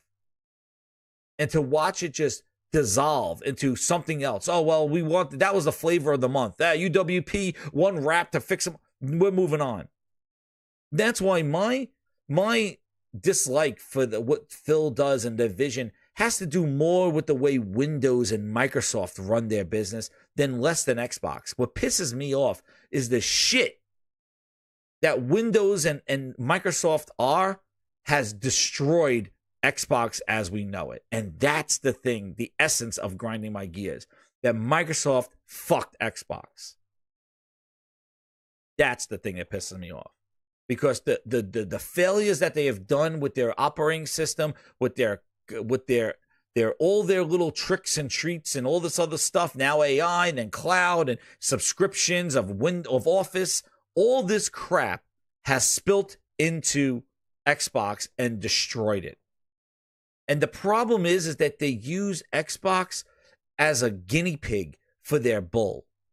And now the next Xbox, this portable one, will be this Windows on ARM, AI, horseshit, bullshit, Cortana, another thing that failed, trash, and is going to just destroy. And in this thing, they destroyed gaming. They destroyed their games. Their quality of games have taken a back seat because gaming has become a content and services rather than an art of delivering quality to the gamers. It's more about trying to pigeonhole and funnel some bullshit Windows Microsoft narrative or thing into gaming. We saw Crackdown get hurt by the stupid cloud. All this crap. Oh, the 13 Xboxes are gonna convert this thing. Bullshit. You destroyed Crackdown AI. The proof of the cloud. Nobody did it. And this is just an example of how Microsoft has had this shit in their system. They're operating. We're on Windows 11. This Windows on the Game Pass thing has been there since Windows 10. And they can't even get that shit right. And Phil will hear about we got to fix this. Remember his criticisms about the Legion Go and, Windows on these little devices, it's not working. We got to fix that. Got to fix for how long, dude? How long? How long are we going to fix it? You're aware of this is blatantly obvious. And who wants to play more? How are you going to reach your billions of gamers, you booty? When your own games, Hellblade 2, is worse on your store, in your operating system, on your service, than if you just bought the fucking game on Steam. That's the problem. That is the problem, grinders. Their own store, their own game, Hellblade 2, their own operating system, their own service, all their own shit, can't get it right. That's the opposite of what an Apple, a Nintendo, or a Sony do. Their software, their hardware, best optimization. Not in Windows, not Microsoft. Nintendo gets their games to run perfection and quality on the old-ass Switch hardware. Sony's games run the best. Horizon Forbidden West on a PS5, DualSense, 3D audio, let's fucking go. Apple Store, iOS, M4s, M3s, shit works. Hardware and software. Your first party comes with expectations. When your software and hardware are made by the same company, you get the best. Not with Microsoft. You don't get the best. You get Frankenstein bullshit. You get the worst. We bought Ninja Theory. And Linux is good. I agree, Machiavelli. I've used Linux on a Steam Deck. And I have to admit, Linux is better. But Windows has that Office. They have the enterprise on lockdown. And that's what they do. I'll get to the super chats. But it's the complete opposite. And that's why when you see they're buying more, and you see, because the shit, they just buy stuff off of store shelves. Let's buy Activision. Oh, now they're us. It's not a true software and hardware. And look, Ninja Theory. Hellblade was in development with them day one. That shit should have been ready for PC Game Pass. This fucking guy is saying he couldn't even boot up the game. And that's why Xbox's best time is when they weren't Microsoft. They weren't Windows. They were separate. They're like, no. They fought Bill Gates on it, like they're doing something different. And then that's it. So just remember that as we go into Pack Attack. This one's a doozy. Let's get to these chats here. Game Night 123 with a 5. He goes, don't Xbox always do that though? These smoke and mirror games, and you have to question whether it's gameplay or not. Yeah, Game Night, we just did it with Hellblade 2. Remember, from 2019. Dog and Pony show, smoke and mirror show. Wasn't real gameplay. In-engine, in this. Same thing with that show. Running on an Xbox? Nope. And what's crazy is they've done that before. Running on an Xbox, running on a Series X, captured on a Series X. All of a sudden, this showcase, they stopped that. But yeah, it's always questioning. Is it going to be like that? Is it not? Who knows? John Wayne said, Cyberpunk you can romance. Oh, not Avowed. Scoped. It's scoped. Avowed is scoped. Claymores with the 10. Xbox knows release dates. Xbox knows release dates don't matter. Their fans only care about roadmap, JPEGs, and trailers and their podcast backgrounds and getting their ass signed too, Claymores. Thank you so much. Yeah. Who did I meet? Who grabbed my ass? Who signed my ass? Who signed my shirt? Who I hugged? Who took a picture? Look at me. Look at me. I'm relevant. Mm-hmm. Yeah. Anonymous Boss with the 5. He goes, bots down bad, Jez. They think PlayStation doesn't have anything up their sleeve. Nick is trying to sell me his stripper glitter. No Diddy. Oh, shit. Nick, man. You got the Xboxes playing, it's working for you with the stripper glitters. Now this boss got your ass again. Nick, you got to fight back. But this is the thing, man. This is what they do. This is what they do. That's why I don't trust a word coming out of their mouth, because they got to deliver. And they said it themselves, that we need to deliver to gain confidence back from our audience. So let's go to Pack Attack. And let's hit that Grindhouse like button. And let's go to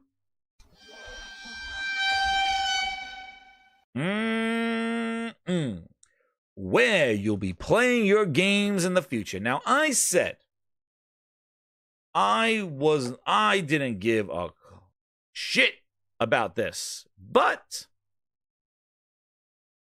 I listened to some of the video. Hit that like button, grinders. Let's get 150 over there. Let's go. Let's get it up there.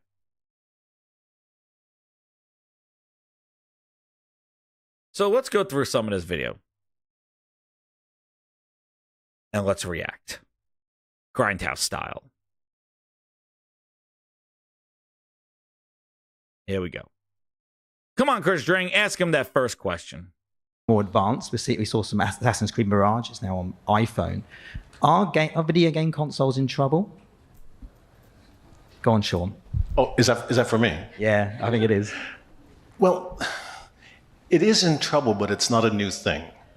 I mean, if you look at the history of consoles from PS1 to PS5 and everything associated in those verticals, the global install base in any one of those, we call them generations, right? The global install base never got over about 250 million, no matter how you racked it up. There's at one point in time when the Wii came out, and thanks to Wii Fit, an extra like 20 million units got sold because everyone thought they could lose weight.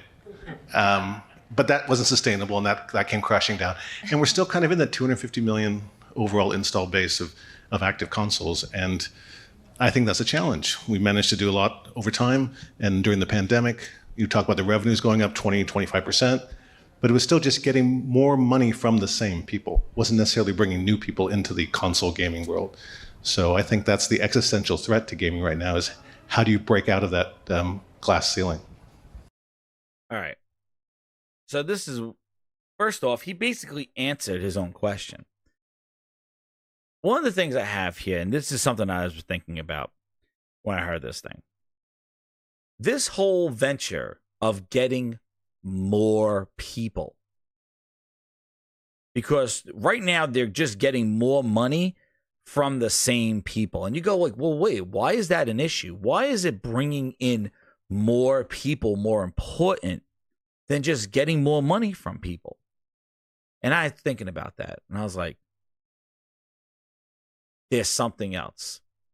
The difference is that I think them getting more money from us, the same people, the same 250 million people, is not enough, because the expectations of those 250 million people is more. So it's going to cost more to get more from those people. That's why they want to go where new markets, where those people don't expect more, and we could give them less, but they would think more. That's what I think the strategy is, and that's exactly what the strategy was for xCloud and this cloud shit. It's trying to shop on naivete of people that don't expect better and bigger, and give them less and let them think it's more. Less with more with less. Right, Stuttering Satya? Stuttering, yeah? That's right. Shop naivete. Democratize gaming. This is what they're trying to do. Trying to give more with less.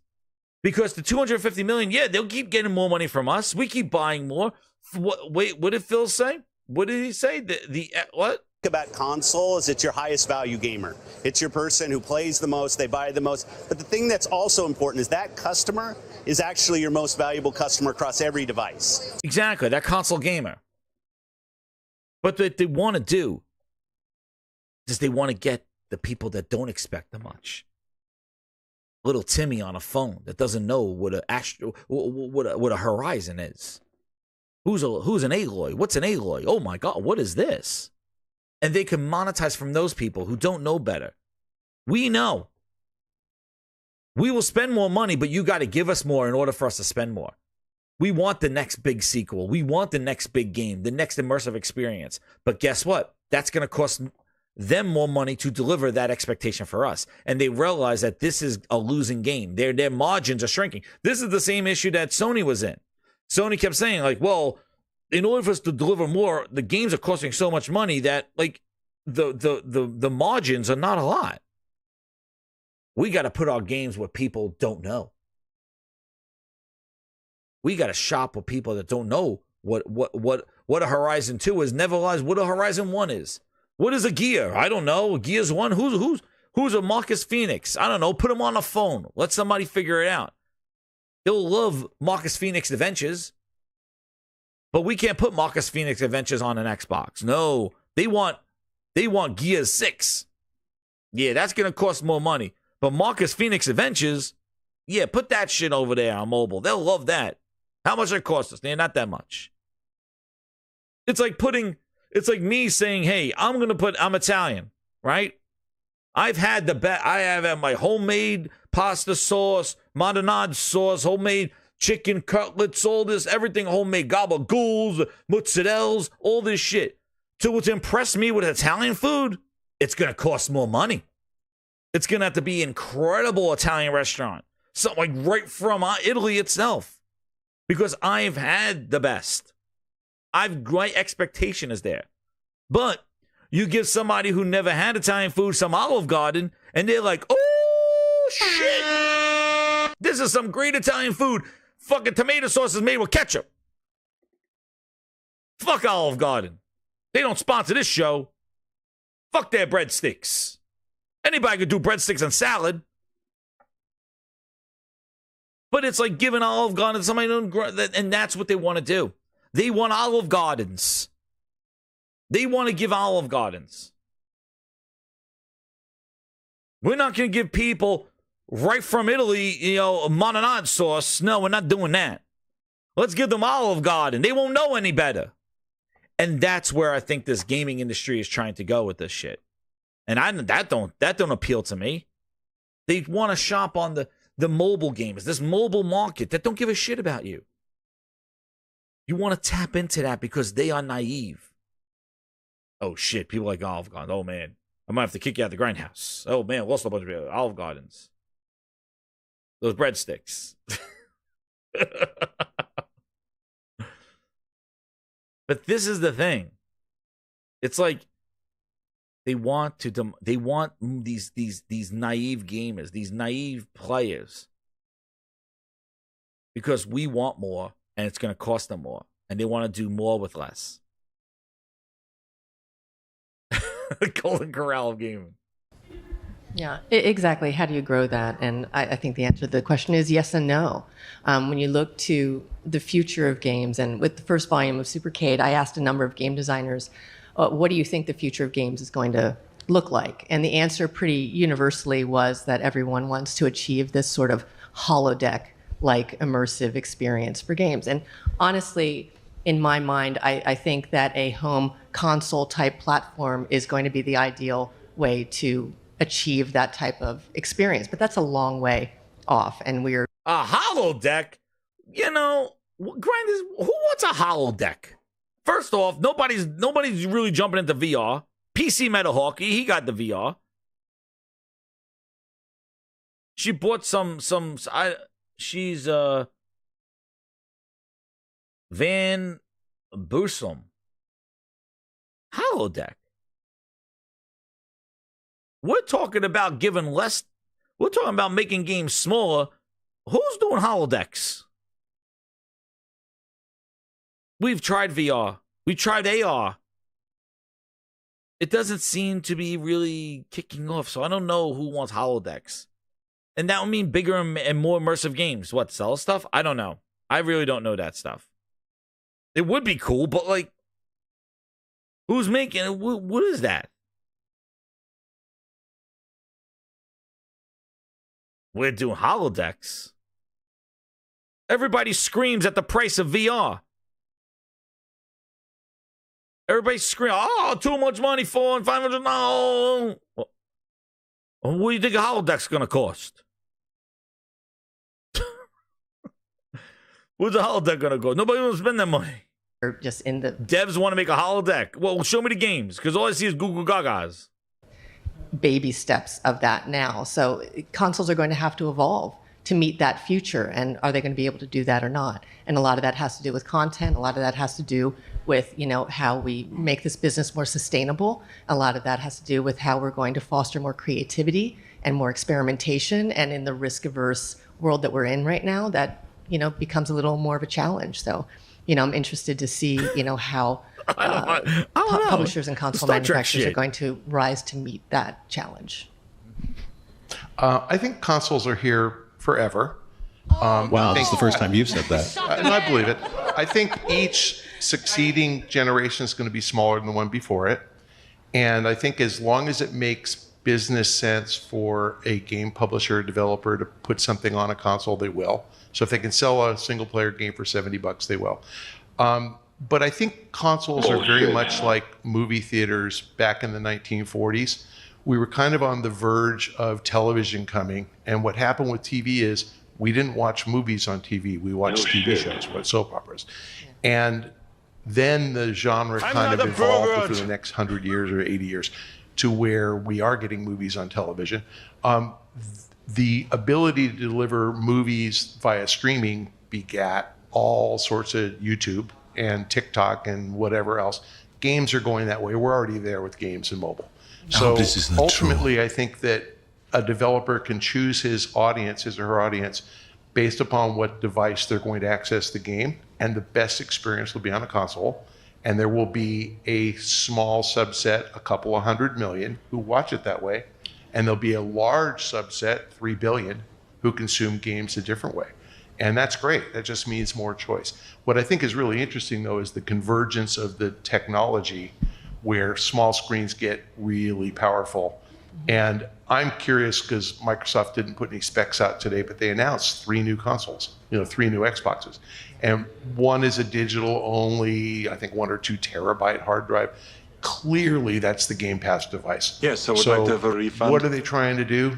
Yo, I think Phil Spencer slipped him a goddamn Phil Roofy. Like, what are you talking about, Pachter? First off, you were wrong from the beginning. Stop it! That you think the generation is going to be less than the previous one. All right, circus. All right, clown show. Sony, they're already selling more than the previous generation. What are you talking about? You're wrong there. Stop. The Game Pass box. Dude, the Series S digital. The Series S was digital from day one. Pachter, what are you talking about? The Game Pass box. They fucking got the Game Pass box since 2020. The Series S. Like this, what are you talking about?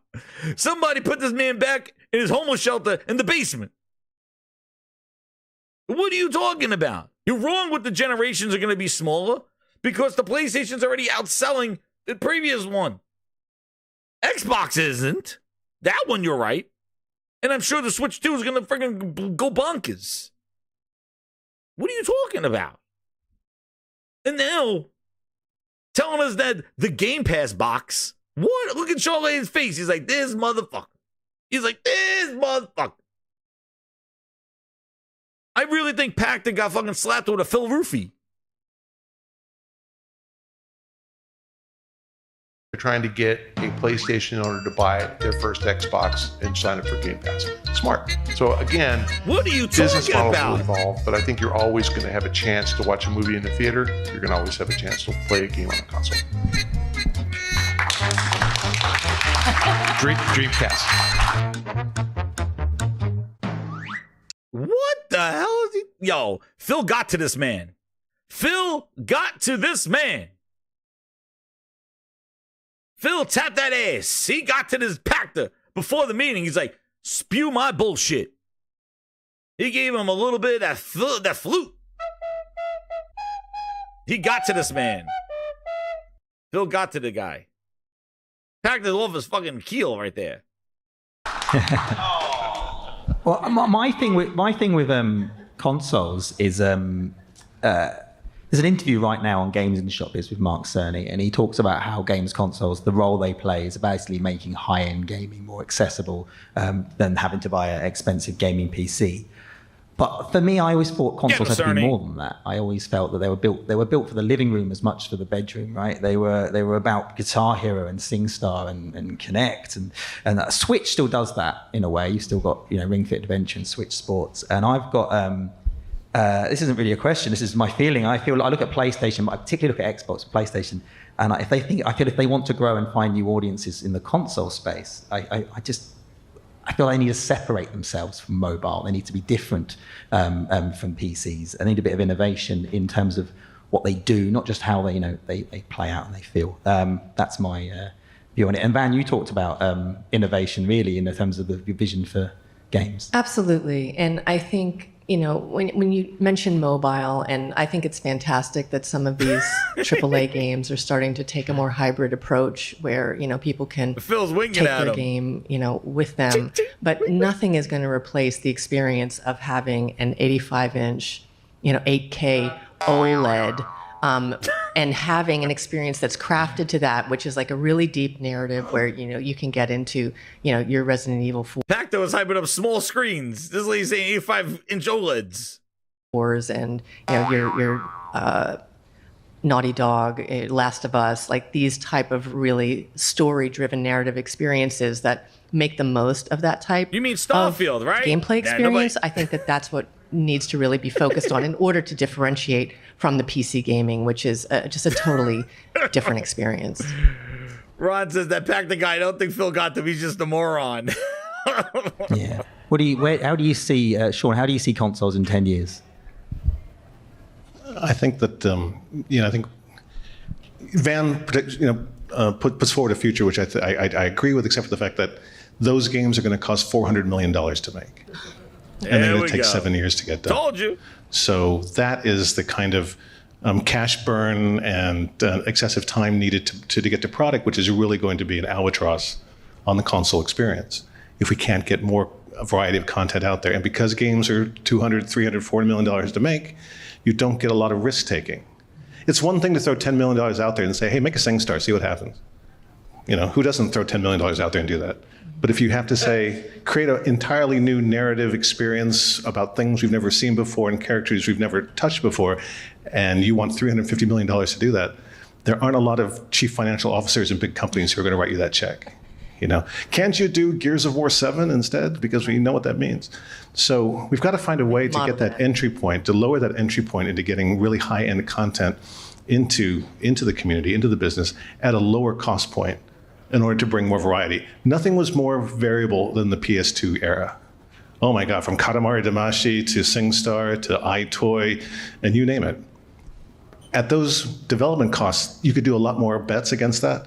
Now we're seeing, sadly, most of the games, the big ones that are coming out, fall into well-known genre and categories that we've all seen before, with the exception of maybe something like Hi-Fi Rush, which came out last year, which was fresh and new. And what happened to that one? Is that a deal? No, I keep losing at deals, and I don't want to make a deal anymore. I am leaving, and you can't stop me. I'm packing my bags. Hi-Fi Rush is an example of something new and fresh. Well, Phil made sure that don't happen again. That's what happened. Phil had to crack a few eggs so he could get the shows that they had. Hi-Fi Rush, a game that was new and fresh. One of those games that broke. Oops. Phil made sure that don't happen again because Phil is... There's only one word to describe you, and I'm gonna spell it out for you. S-A-W-F-T. Phil made sure that Hi-Fi Rush, it don't happen again. We will fix that. What? Wait, what? It broke the market? It was something new and fresh and it was a risk. What? That shit's never happening again. Shut it down. I mean, Phil made sure about that. Where's it now? Where's the sequel? It did something different. All the stuff we're seeing right now is pretty much extensions of where we've already been. And I'll make it quick. That's not how you get new people into console gaming. The people who aren't console players right now have already told us we're not interested in Fortnite, God of War, you name it, the stuff that we all do.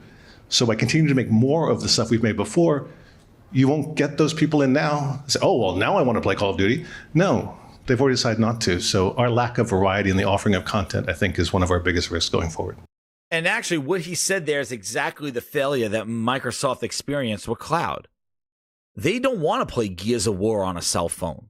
They don't want Halo Infinite on a cell phone. That's why the growth of Game Pass on xCloud didn't happen, because those people they didn't care about those games. And you just put those games where people that don't care about your games, you did such a huge effort to bring your games to a phone. For what? For what? You put your games on the phone and guess what? No new players were coming in because they told you, we don't want Gears on a phone. I didn't buy a phone to play Gears. I have no interest in Gears. If I did, I will buy an Xbox to play it. Putting their games on other devices didn't grow the market. Layden actually says right there, like, they have said, we have no interest in what you got. That's why we don't have an Xbox. That's why we don't have a PlayStation. We don't care about those games. I want to play this game on this mobile device because this is what I like. So by bringing your games and just forcing people to, hey, look, Gears is on a phone now. Now we're going to get more gamers. That's naive.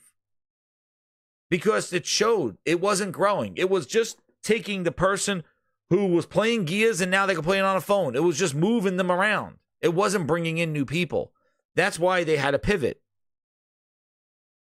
But see, putting Sea of Thieves on a PlayStation, that's bringing in more people. Because those people on that console it's a console game made for a console. But like trying to put mobile games in this, they don't care. And that's exactly what he said. But this whole thing, where I just said before, more money. It costs more money to make these games. Like, this is a gaming dilemma. This is a developer dilemma, a business dilemma. Do we take a risk and lose money? Or do we do something small, see what they like, and start there? And that's what he's trying to say. He's saying that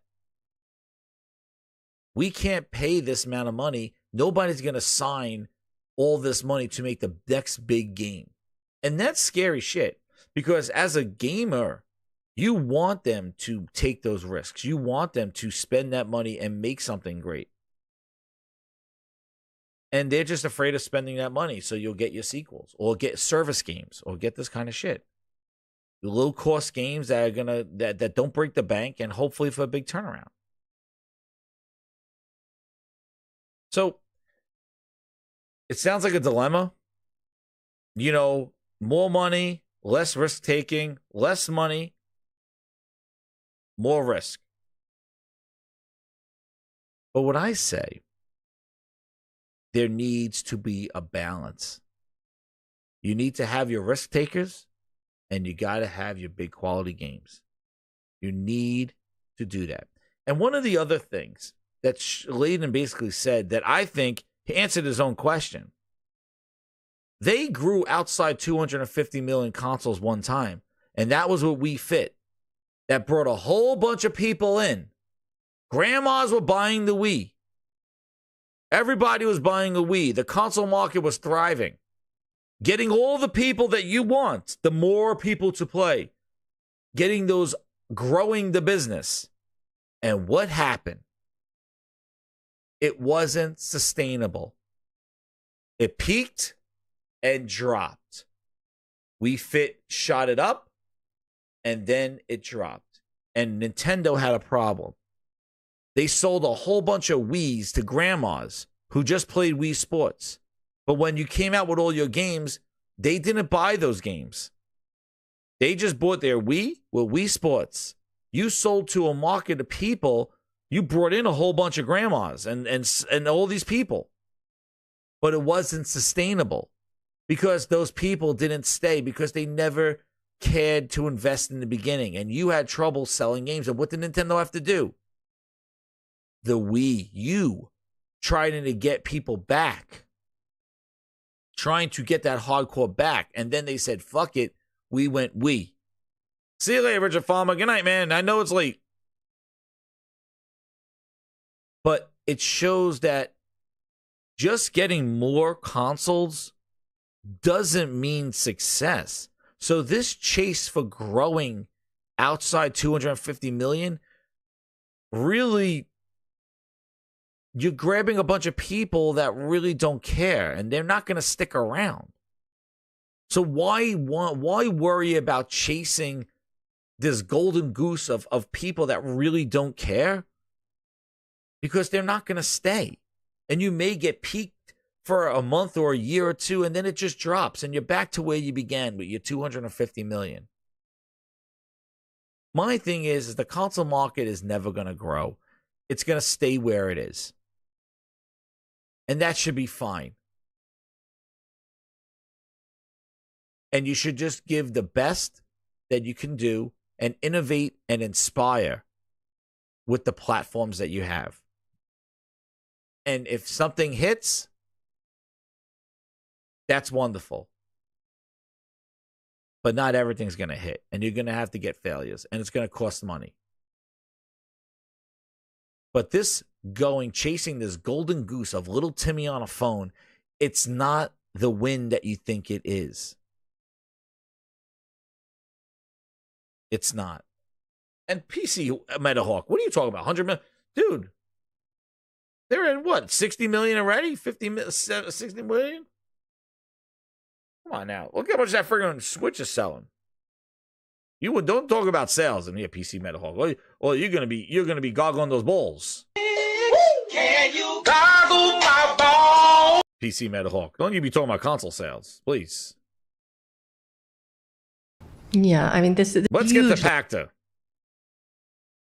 Pachter's off his rocker. Sincere that, the studios 20 years ago made over 200 films a year, the major U.S. studios. This guy talking and about they're now movies. making right around 100, and that's going to drop to 80. Yeah. They just won't make the bets, so they don't make. I'm skipping out him talking about movies. Dring, next question. Let's talk streaming. Right. So people are starting streaming. Oh, grinders, it's getting good here. Hit that like button. Here we go. Streaming. Get ready to do it more, but the numbers very low. The dream is so people can play their games on any device without the need for expensive hardware, and that's been the pitch for over a decade now. Is it ever going to get there? No. Oh, shit. Oh, well, shit. Never's a long time, right? Not in my lifetime, anyway. He just shot down streaming. Man. Gaming. Sean Layden just gave the freaking lay at the SmackDown. He's like, streaming? Skip? Skip. Go for son. Skip. Yeah. But skip. Where you go? Skip. We skip. Simple as that. Skip. Skip. I still think one of the things that mitigates against the widespread proliferation of streaming gaming platforms is the crap internet that we still have. Oh, I got some applause on that one. Japan can do 317 terabytes a second. Right. So if you live in Tokyo, Seoul, or Stockholm, you can have a streaming game life right now. If you live in Stockton, Muncie, Indiana, or actually London, England, you can't have a streaming experience. The answer is no.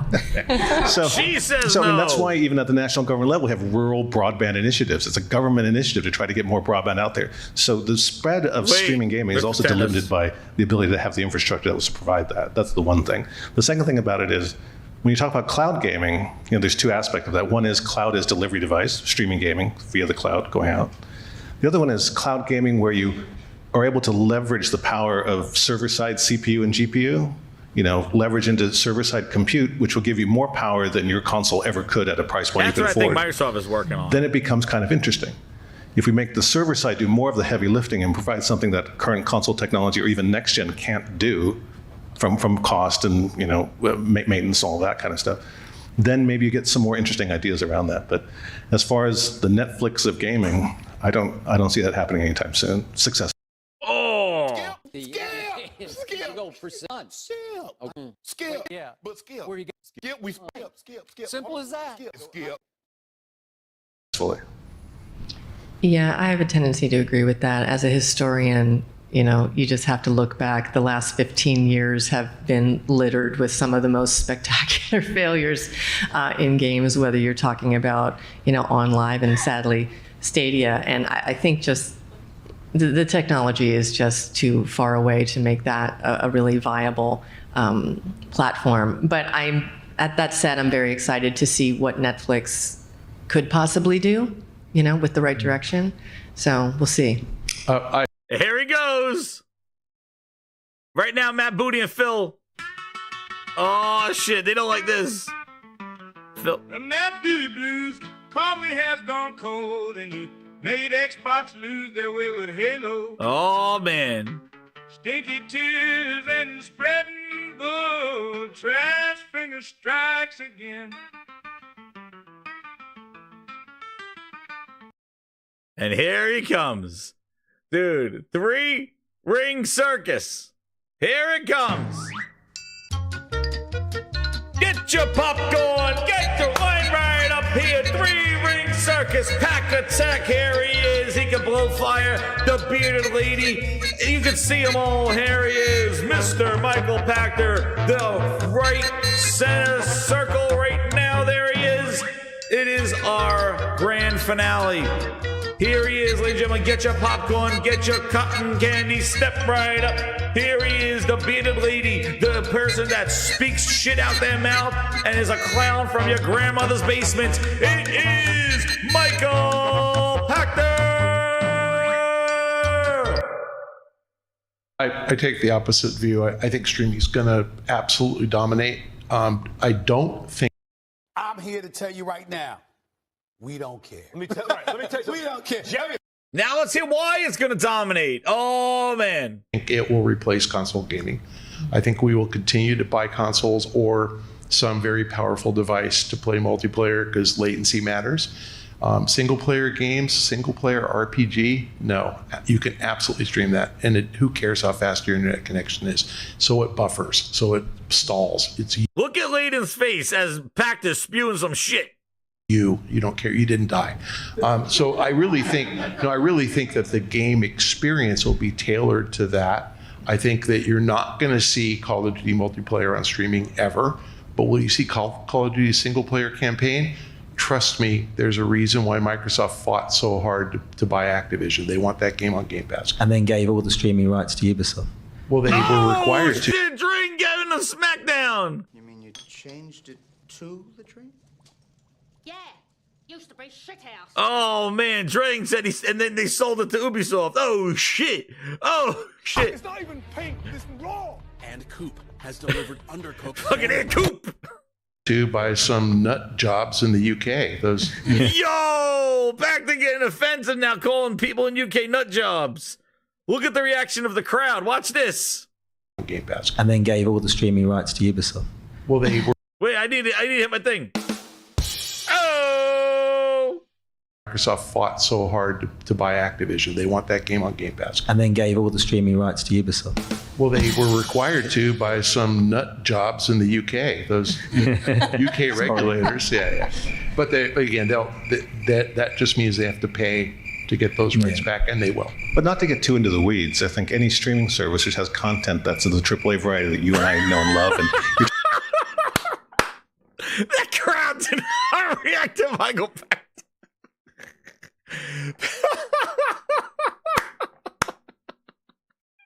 Yo, that crowd is not having it. This is like, ah.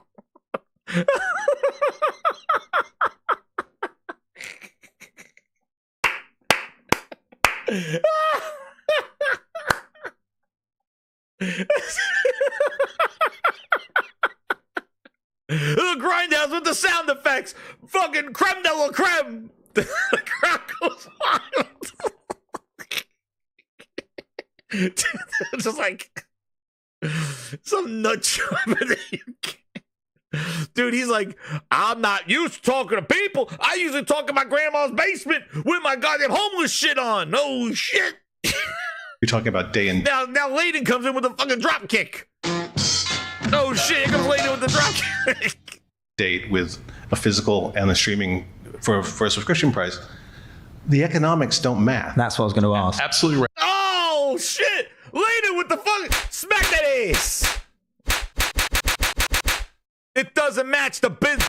Yo, Pachter's in the hot seat right now. He's in the hot seat. Get him, Layden. Let's hear him again. Let's hear Layden again. Smack that ace.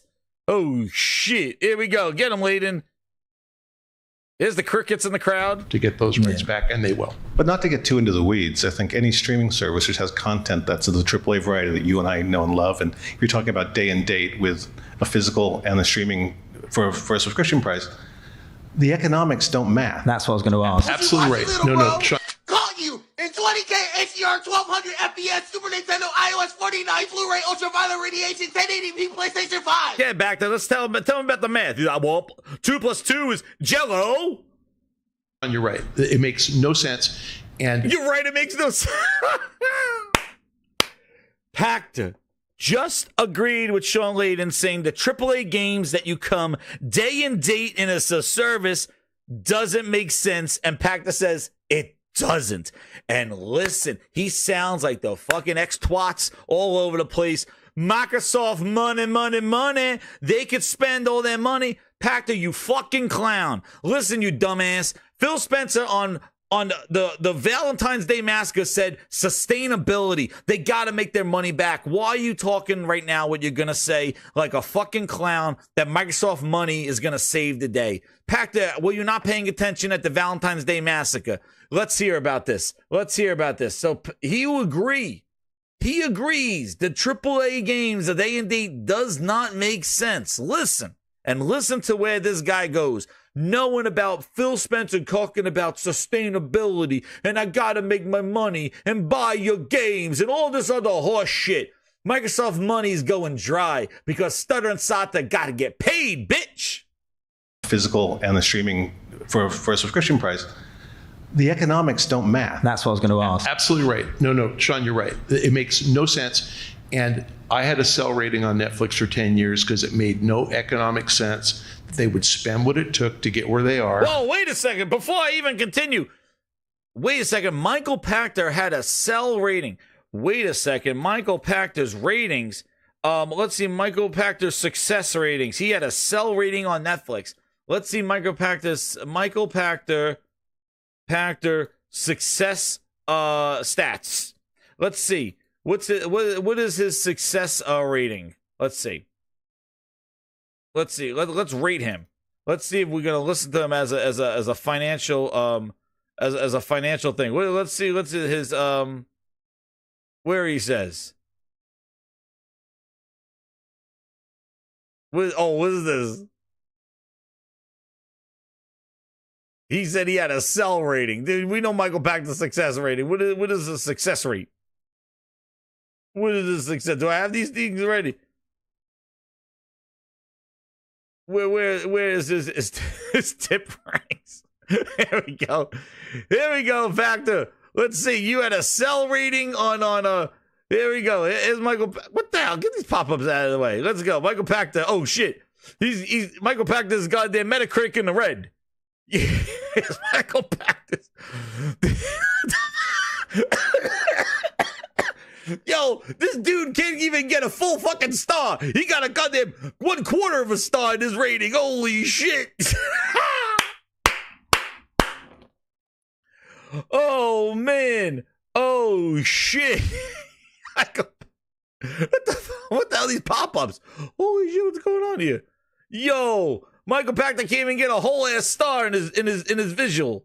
What are we doing here, Michael Pachter? I don't think it's a half a star. It's a 0.28 of a star. Holy shit. Fucking no, mod. He got a 0.28 of a star. The fucking analyst. 0.28. He fucking Metacritic. Oh shit.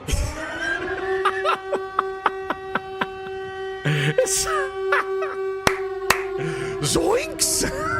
Jesus Christ. Dude, this is fucking success rate. Yo. 45% of his people made a fucking profit. This guy a clown. He's a clown and a half. Look at the experts. Dude, he's almost the last of a ranked expert. Look at this. Michael Pachter, worry about getting a whole ass star or even half a star. Shit, you got a 0.28 of a star. What the fuck is this? How long you been in this business for? 0.28. Shit, you should get 1 star just for showing up. The hell's going on here? I want to talk about Metacritic. The fuck is this? I had a sell rating on Netflix for the longest time because it didn't make sense. Dude, you got a fucking 0.28 of a star. You got a 1/4 of a star, Michael Pachter. Holy shit. Yo, he is ranked 8,398 out of 8,900 people. Dude is he's at the bottom of the bottom. Yo, the quarter, Mr. Grimm, the quarter, it's his family. The family gave him a fucking 1/4 of a star. Lucas says a 45% rate. You get more accurate if you flip a coin. Holy shit. There we go. Now let's listen to what I packed. Listen. I agree with you. He says it doesn't make sense. It doesn't make sense. Why we listen to this man? Listen to his fraud psychics do better.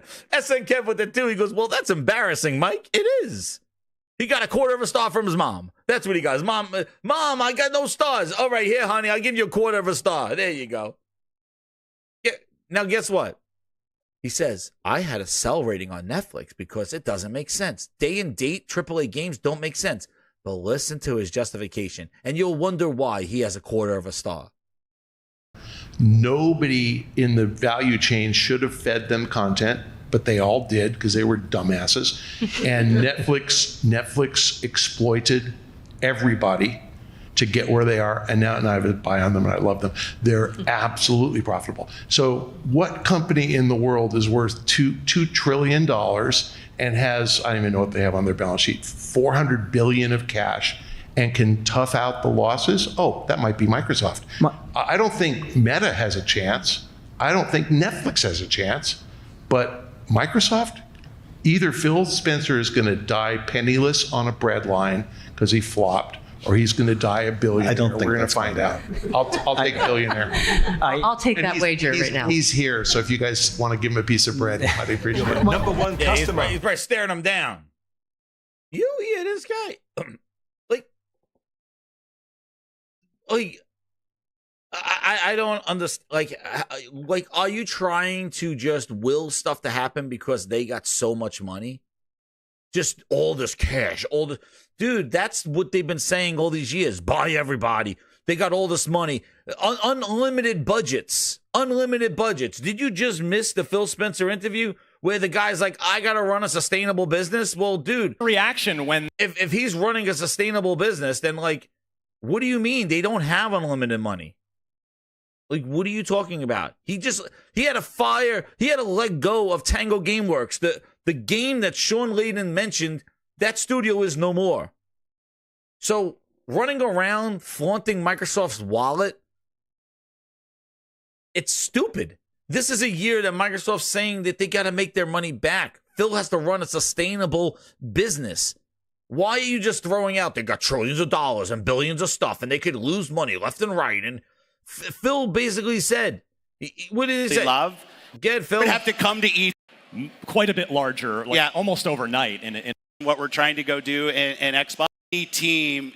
Really, Tango specifically, not to disrespect the other studios that tell me about all closed, this but money. that was right? the one that really seemed to kind of stick in the community's craw a bit. So I'm hoping here Tell that me about you all can this take money the that opportunity Microsoft has to address that closure and some of the recent changes. Quarter in of a star. Yeah, the closure of any team is hard, obviously, on the individual. Why are we closing studios if we got all the money? Why are we closing? What happened? There, hard on the team, and I try to spend all of my focus, as you said, I haven't been talking publicly about this, because right now is a time for us to focus on the team and the individuals. It's obviously a decision that's very hard on them, and I want to make sure through severance and other things that we're doing the right thing for the individuals on the team. It's not about my PR, it's not about Xbox PR, it's about those teams.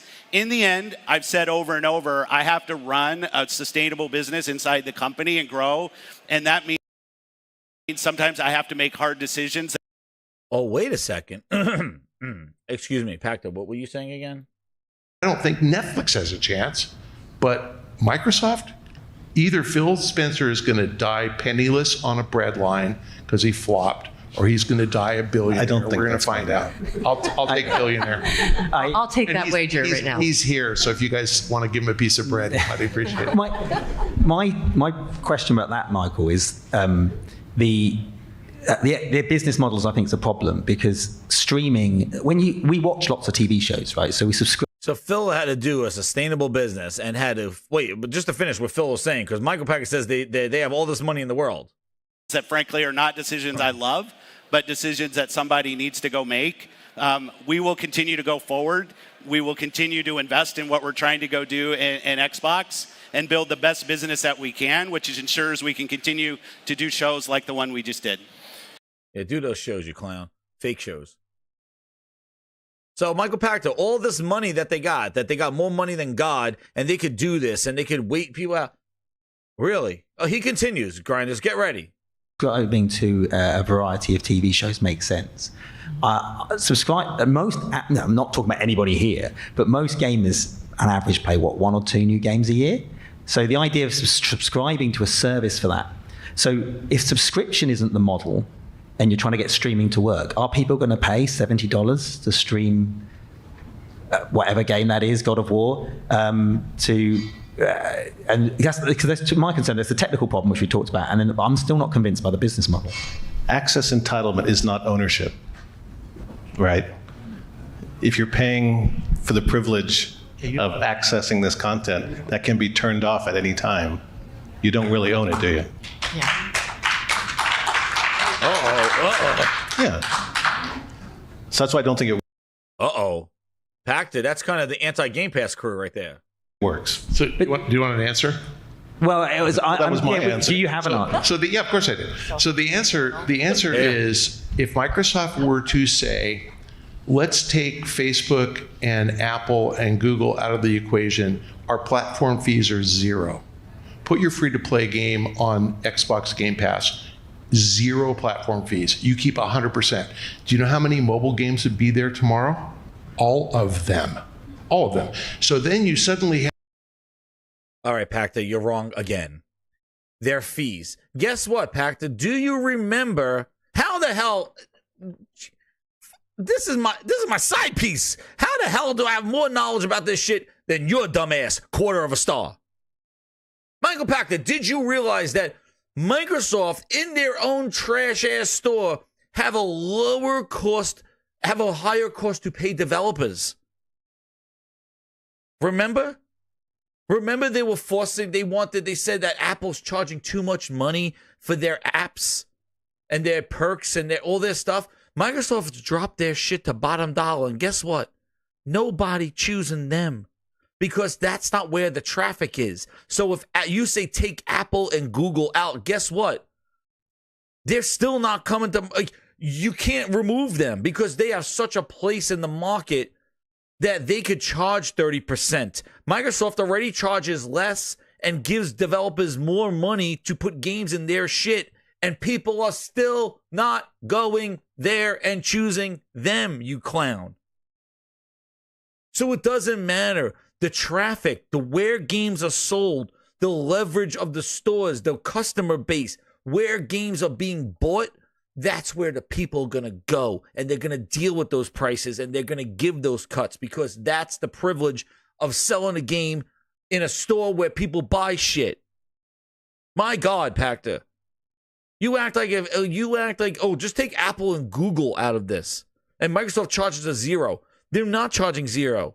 Dude, Windows Phone, they were paying fucking devs to make apps for their Windows Phone. They were paying them because nobody wanted to bring their shit to Windows Phone because they were with Apple and Google.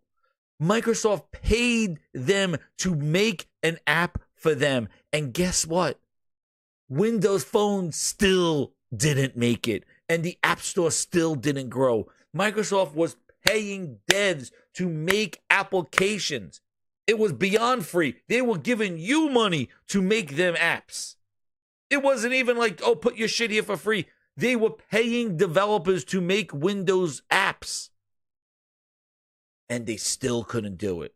So stop thinking this clown ass shit that Microsoft's immune to everything. They fucking suck. They're ignorant. They are dumb.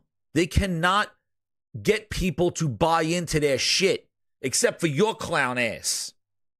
Because you probably have money in Microsoft and can't talk bad about them because your rating might go to a half star instead of fucking maybe go lower than a quarter of a star. But he thinks that this money immunity, like just throw it away, give the shit away for free, watch it grow. Pachter, you clown. Phil Spencer's here begging for sustainability of a business, and your clown ass is like, yo, just give it away for free. Watch the growth. Mixer, yeah, it's right, Zero Steel. They bought Ninja and Shroud and paid millions of dollars to bring them to Mixer. For what? Their money couldn't save them out of that either, you clown ass. So stop talking big money. Like, you think you say the word billions and trillions out of your mouth that people are going to take you seriously? Mr. 0.28 of a star. Really? You think saying big numbers and egregious stupid shit like, just give it away for free, it will work. We have 3.5 billion people who play mobile games who could stream by joining Game Pass. Will they pay $15 for that? Probably not. But if you're a game... They're not. It's already happening and they're not. Game Pass subscriber, how about World of Warcraft? If you're a World of Warcraft subscriber, it's free. When you say we play 1 or 2 games, how many of you guys play mobile games? Anybody in the audience play mobile games? Anybody play more than 1? Oh, there you go. No, we all play like 10 games. It's just that they're not on the console. So I actually think you add 250 million Candy Crush players, because that's how many there are, and Microsoft owns that one. It instantly exposes those people. And again, what about an ad-supported Game Pass? You have to watch an ad before every time you log on. Holy shit.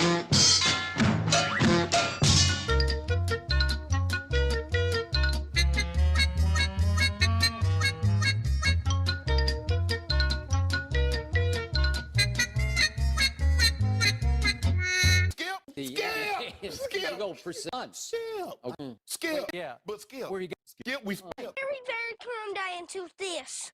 A bump in the road comes, and she be sarcastic. I won't be coming back until Saturday when you leave. She's gonna try to stop me, but she can't run in those little high heels. Never see this face again. Yo.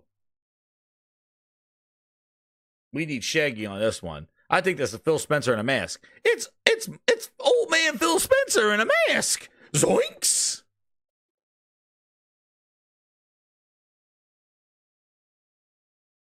Wow, knock the price down to $5.99 or $6.99. How many more people will join? I think there's a model out there. Microsoft is not stupid, and they actually read what I write. They are, sir. We're streaking. We're going up through the quad to the gymnasium. Who's streaking? There's more coming. Frank, get in the car. Everybody's doing it. Now. Okay.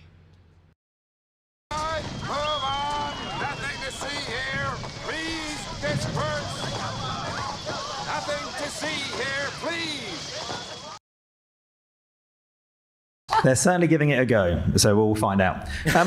One of the other big developments in games, a platform you can play games on today is like Roblox and Fortnite, right? So these games are effectively like consoles. You know, you've got kids and amateurs making games on these in their bedroom. You've also got professional. God, they're Mission Impossible Phil Spencer mask. You get thing, you go like, Zoinks, Scooby. I think that Michael Pachter. I don't think he's real. I don't think he's Phil Spencer.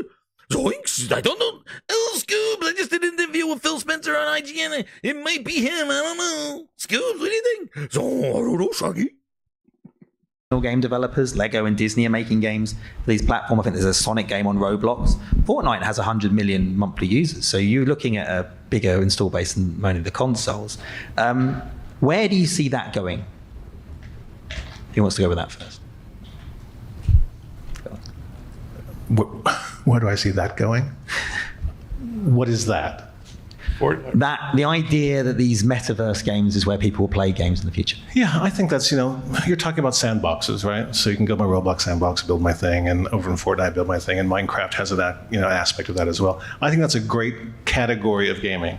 I think that continues to go on, and the output becomes more sophisticated, and it's not like you have to squint to really see if that's a character, because the resolution will get better, and the models will get better, and it'll be more interesting. I think it's a good UGC way to create content that fits into the pipe. But again, I don't think it obviates or it sublimates, big epic single player narrative gaming. Thank you. It's just another part of the food chain. Like, why can't we have it all? Like, why is it always like it's got to be the services, it's got to be the Fortnites, or it can't be anything else? Like, why can't it just be, that's a great category of games. VR, category of games. PC gaming, an area to play your games. Consoles, play your games. Like, why does it have to be like what Pachter's like, just give it away for free and make it and watch ads and shit. Like this mass market trash ass buffet, Golden Corral motherfucking bullshit trash. Why are we going to that one future? Why can't it be it all? Why can't we have it all? Why can't we have why do they need to replace it? Why does big AAA quality stuff need to be replaced with bullshit games for everybody?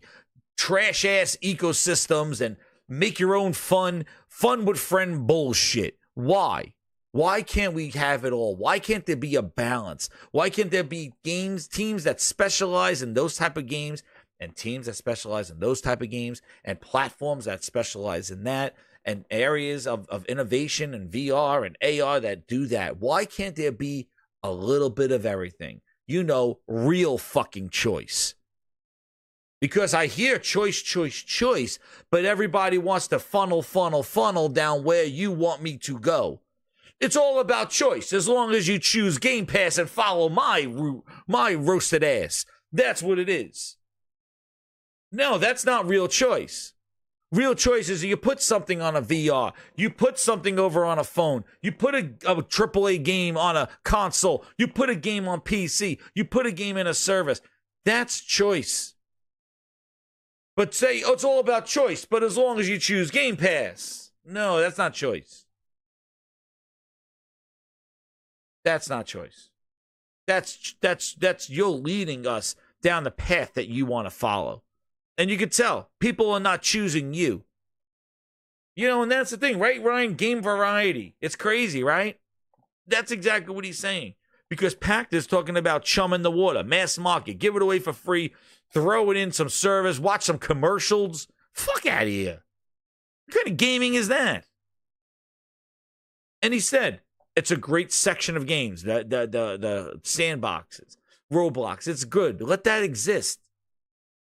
I'm not saying take that away, but that should not compromise the other experiences. Why? Why does it have to be this one vision, one future, Xbox Pass subscription shit, services, cloud? No. It doesn't need to be that path. And that's what I've always been saying. When everybody's like, Xbox thing, their vision is the future. Why? What? Because that's their future because they want you to come along for their ride. And they give you the illusion of choice. But remember, Phil's choice is if you subscribe to Game Pass. That's your choice. If you're not subscribing to Game Pass, then guess what? You can't stream their games. You can't play on cloud. I want to play on my phone with my friends. Well, subscribe to Game Pass. Well, whoa. I just want to play. No, you got to come through us. Oh, so you're determining my choice. So it's not really, I grab a phone, I can play Gears. Well, no. I got to choose you. Okay. And you got to make all your games in a service. You choose, have a game not ready for prime time. Let's hear, we heard Avowed. We saw what happened to Halo. We saw what happened to Starfield. We saw what happened to Redfall. You're making a choice real easy not to choose you. And they haven't. Look at Hellblade sales. Hellblade 2 didn't even hit the top 100 in Europe. Jesus. Just buy your games, Phil said. We need people to buy your games. Yeah, Hellblade 2 is off to a great start, Phil. You didn't even give a physical version. You didn't even give a special edition. You didn't even promote the fucking game. Well, there you are. You're not even in the top 100. Good job, Phil. We want people to buy their games too. Yeah, good job. Yeah, I mean, those games exist in their own reality. And I think one of the... I can't wait for the I'm not dismissing it. I mean, it's just... what part of the problem is that so many publishers look at the success of those platforms like, oh, well, we need to do that. It's like that...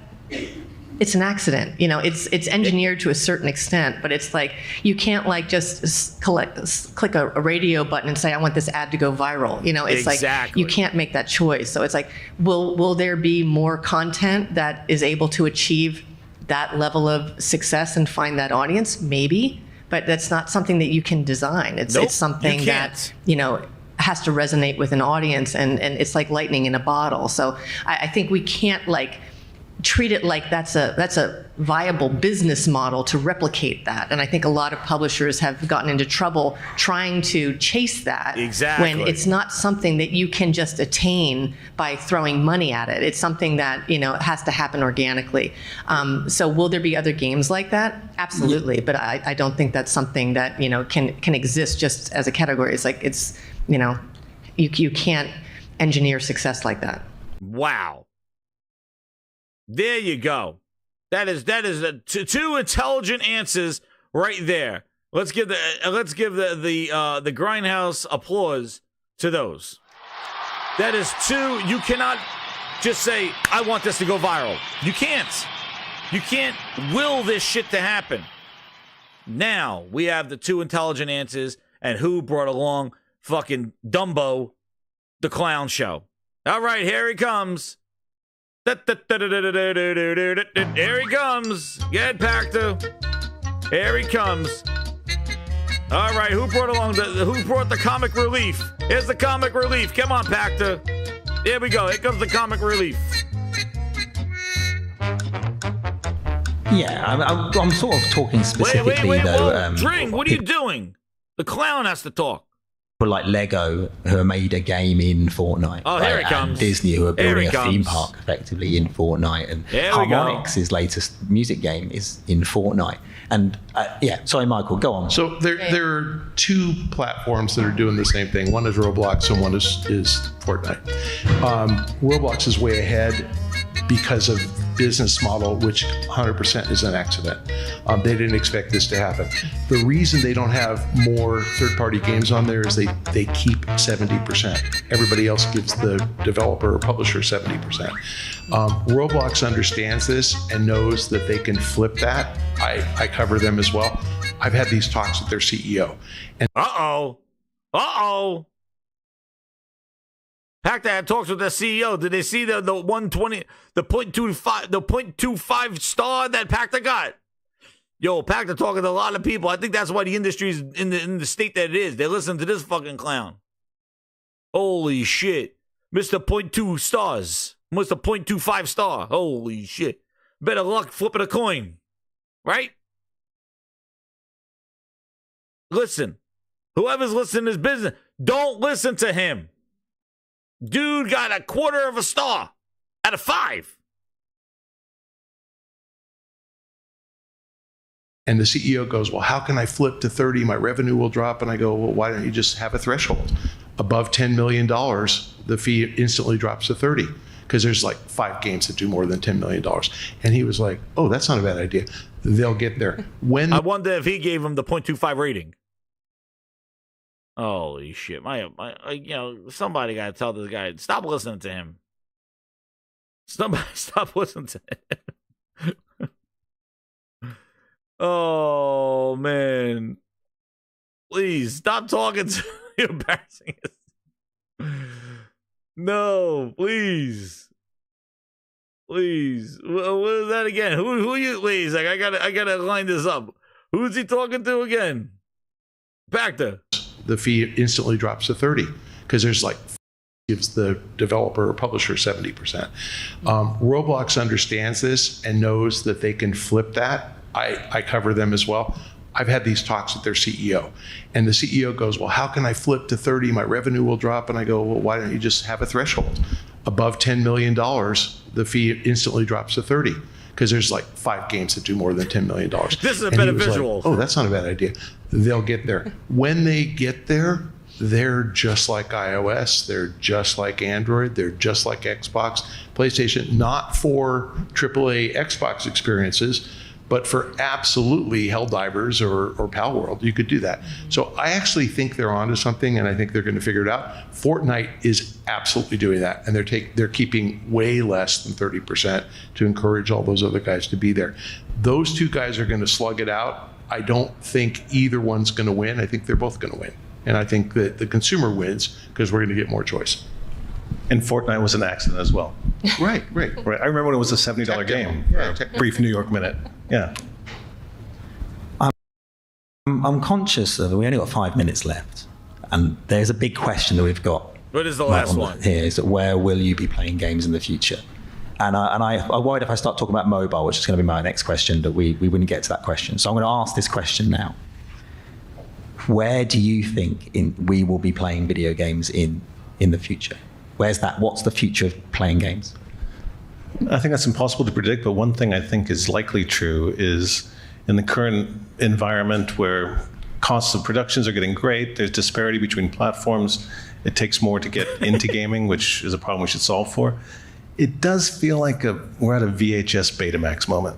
Mm-hmm. One team is more like VHS and one team is more like Betamax. I mean, Nintendo is in its own lane, in its own part of the planet, and they do great things, and sometimes there's multi-plat, sometimes there's not. But I think we're at a point now also, if you look at what the Xbox architecture and the PlayStation architecture looks like, you rip open the box, it's both built by AMD, right? So there was a time, 360 versus PS3, that architecture was so different, it makes your hair go white thinking about trying to do multi-platform against those. But now it's pretty much, as we say, only dogs can hear the difference between these 2 pieces of technology. We're talking about ray tracing differentials. And most of us don't really have TVs, and we have TVs with sunlight hitting across the front of it anyway, so you can't see the ray tracing anyway.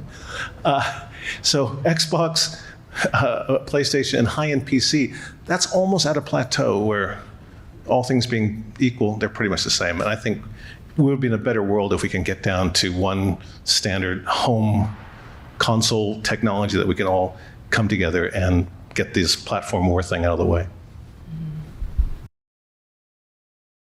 He's saying, Phil, get out of the business. Is that what he's saying? Phil, Charlotte just basically said this.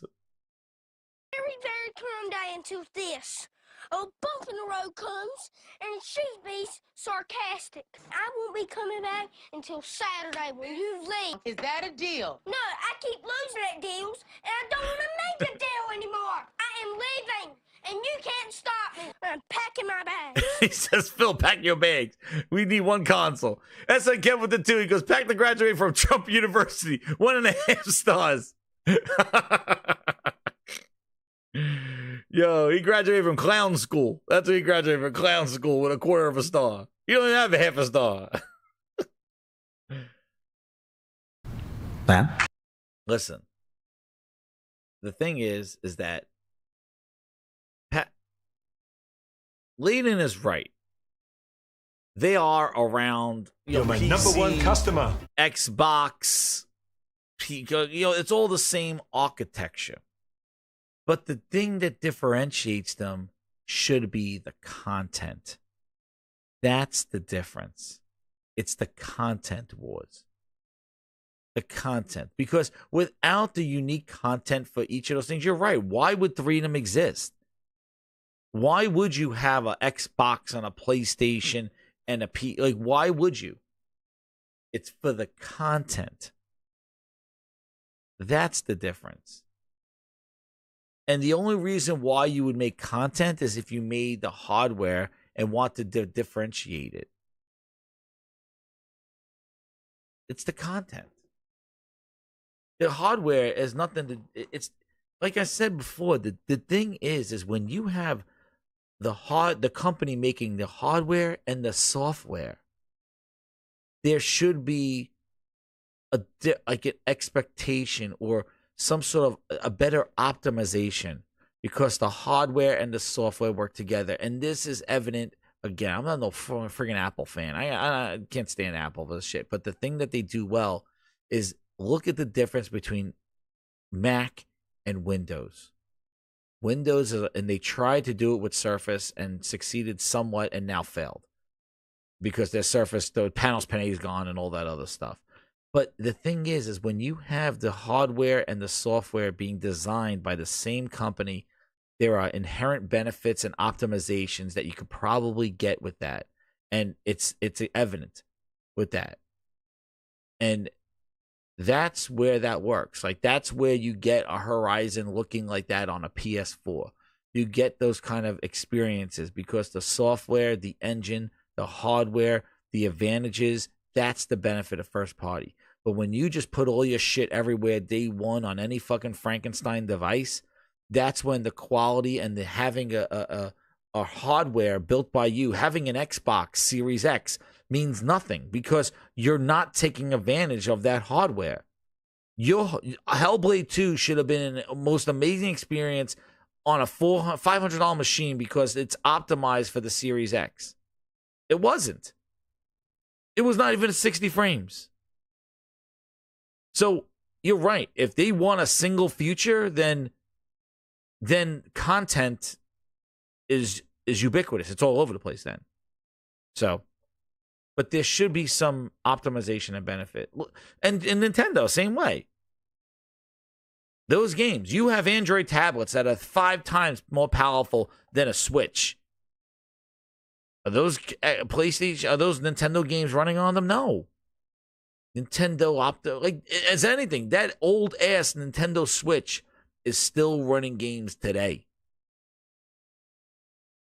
If that's not evident of optimization, software and hardware working together, it is. No, I agree. And I think that as much as I want to imagine a future where there's more really exciting, high-end, location-based gaming environments, I think that is going to happen. Just like, people will still go to the theater to see a film. I think, people will create some amazing metaverse volume where you can go and interact in a specific type of world. And I would love to see that. But I think that, generally we're going to be playing games at home in the environment that we've created. Oh. I'll be playing games on the toilet, typically at about 2:30 when I get up. There you go.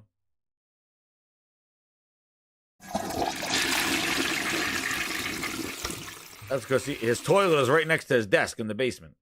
Even if you guys go home with Yeah, exactly. I think it's exactly like consumption of video entertainment. 100 years ago, no one could have conceived that we would consume filmed entertainment outside of a movie theater. And now you can consume it right now on your phone. So I just think games are going to keep going that way, and the experience will be dumbed down for your phone and sped up for your 85-inch LG LED, OLED.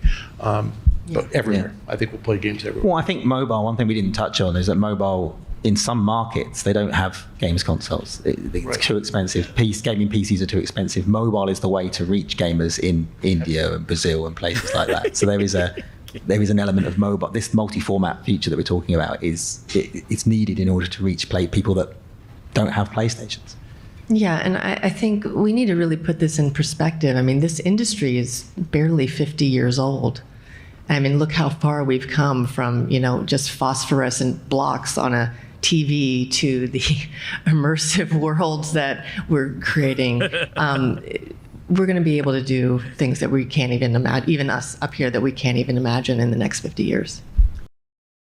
And I think that is it. I think that we've done enough. And that's it. It's still growing. The industry is growing. Hey, I say games, just keep making great games and the people will come. The gamers will come. The outside people that don't care will come. It's about content. It's not about where. It's not about what we'll be playing on. It's about the content that we're going to play. The games.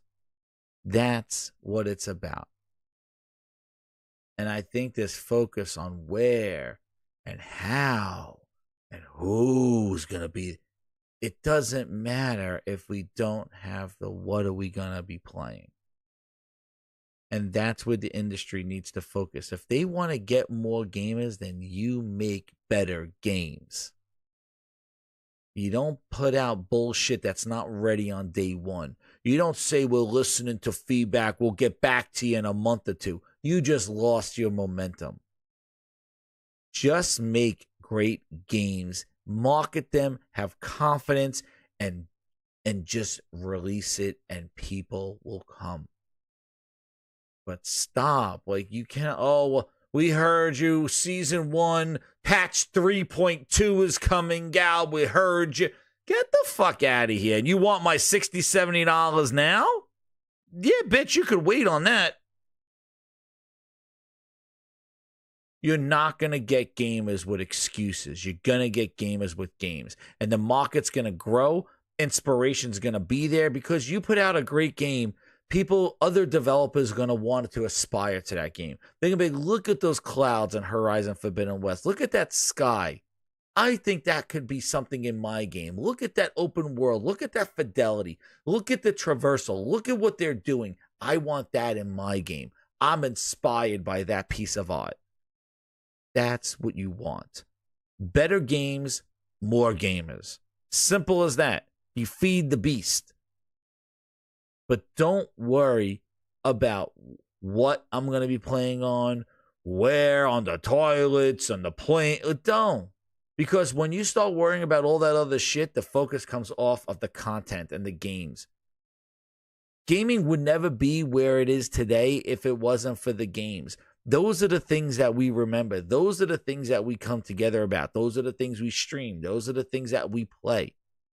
We don't play executives. We don't play goddamn sign my ass, tramp stamps. No. We play games. And if that's not the utmost priority in what you're delivering, then get the hell out of it. Because we're not here for that bullshit. And that is the Gaming Grindhouse. That is a episode upon episodes. I'm sorry for being late, but I thank you. I give you the goods here. We went through everything. I covered everything that I wanted to cover.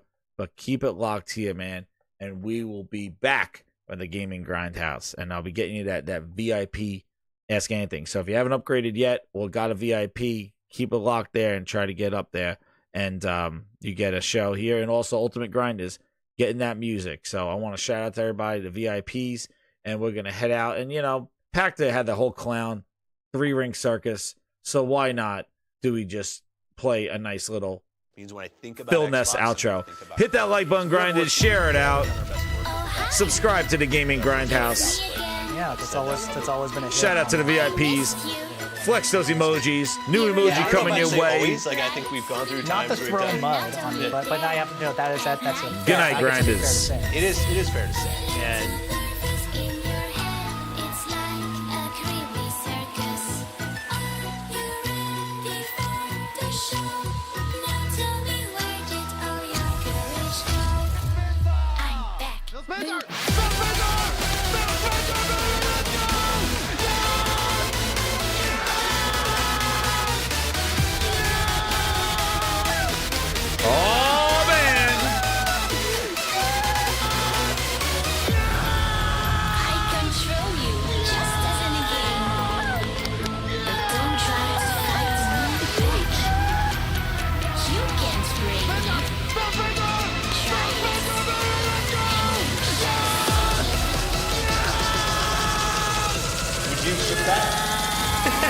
what you just played?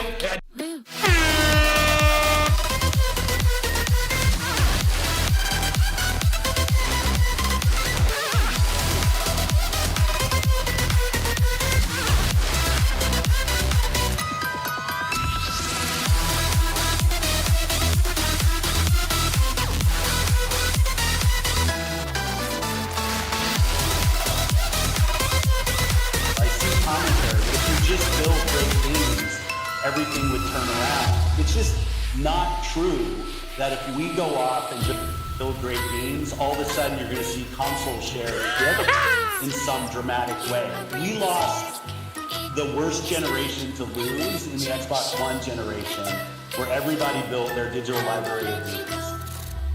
I'm here.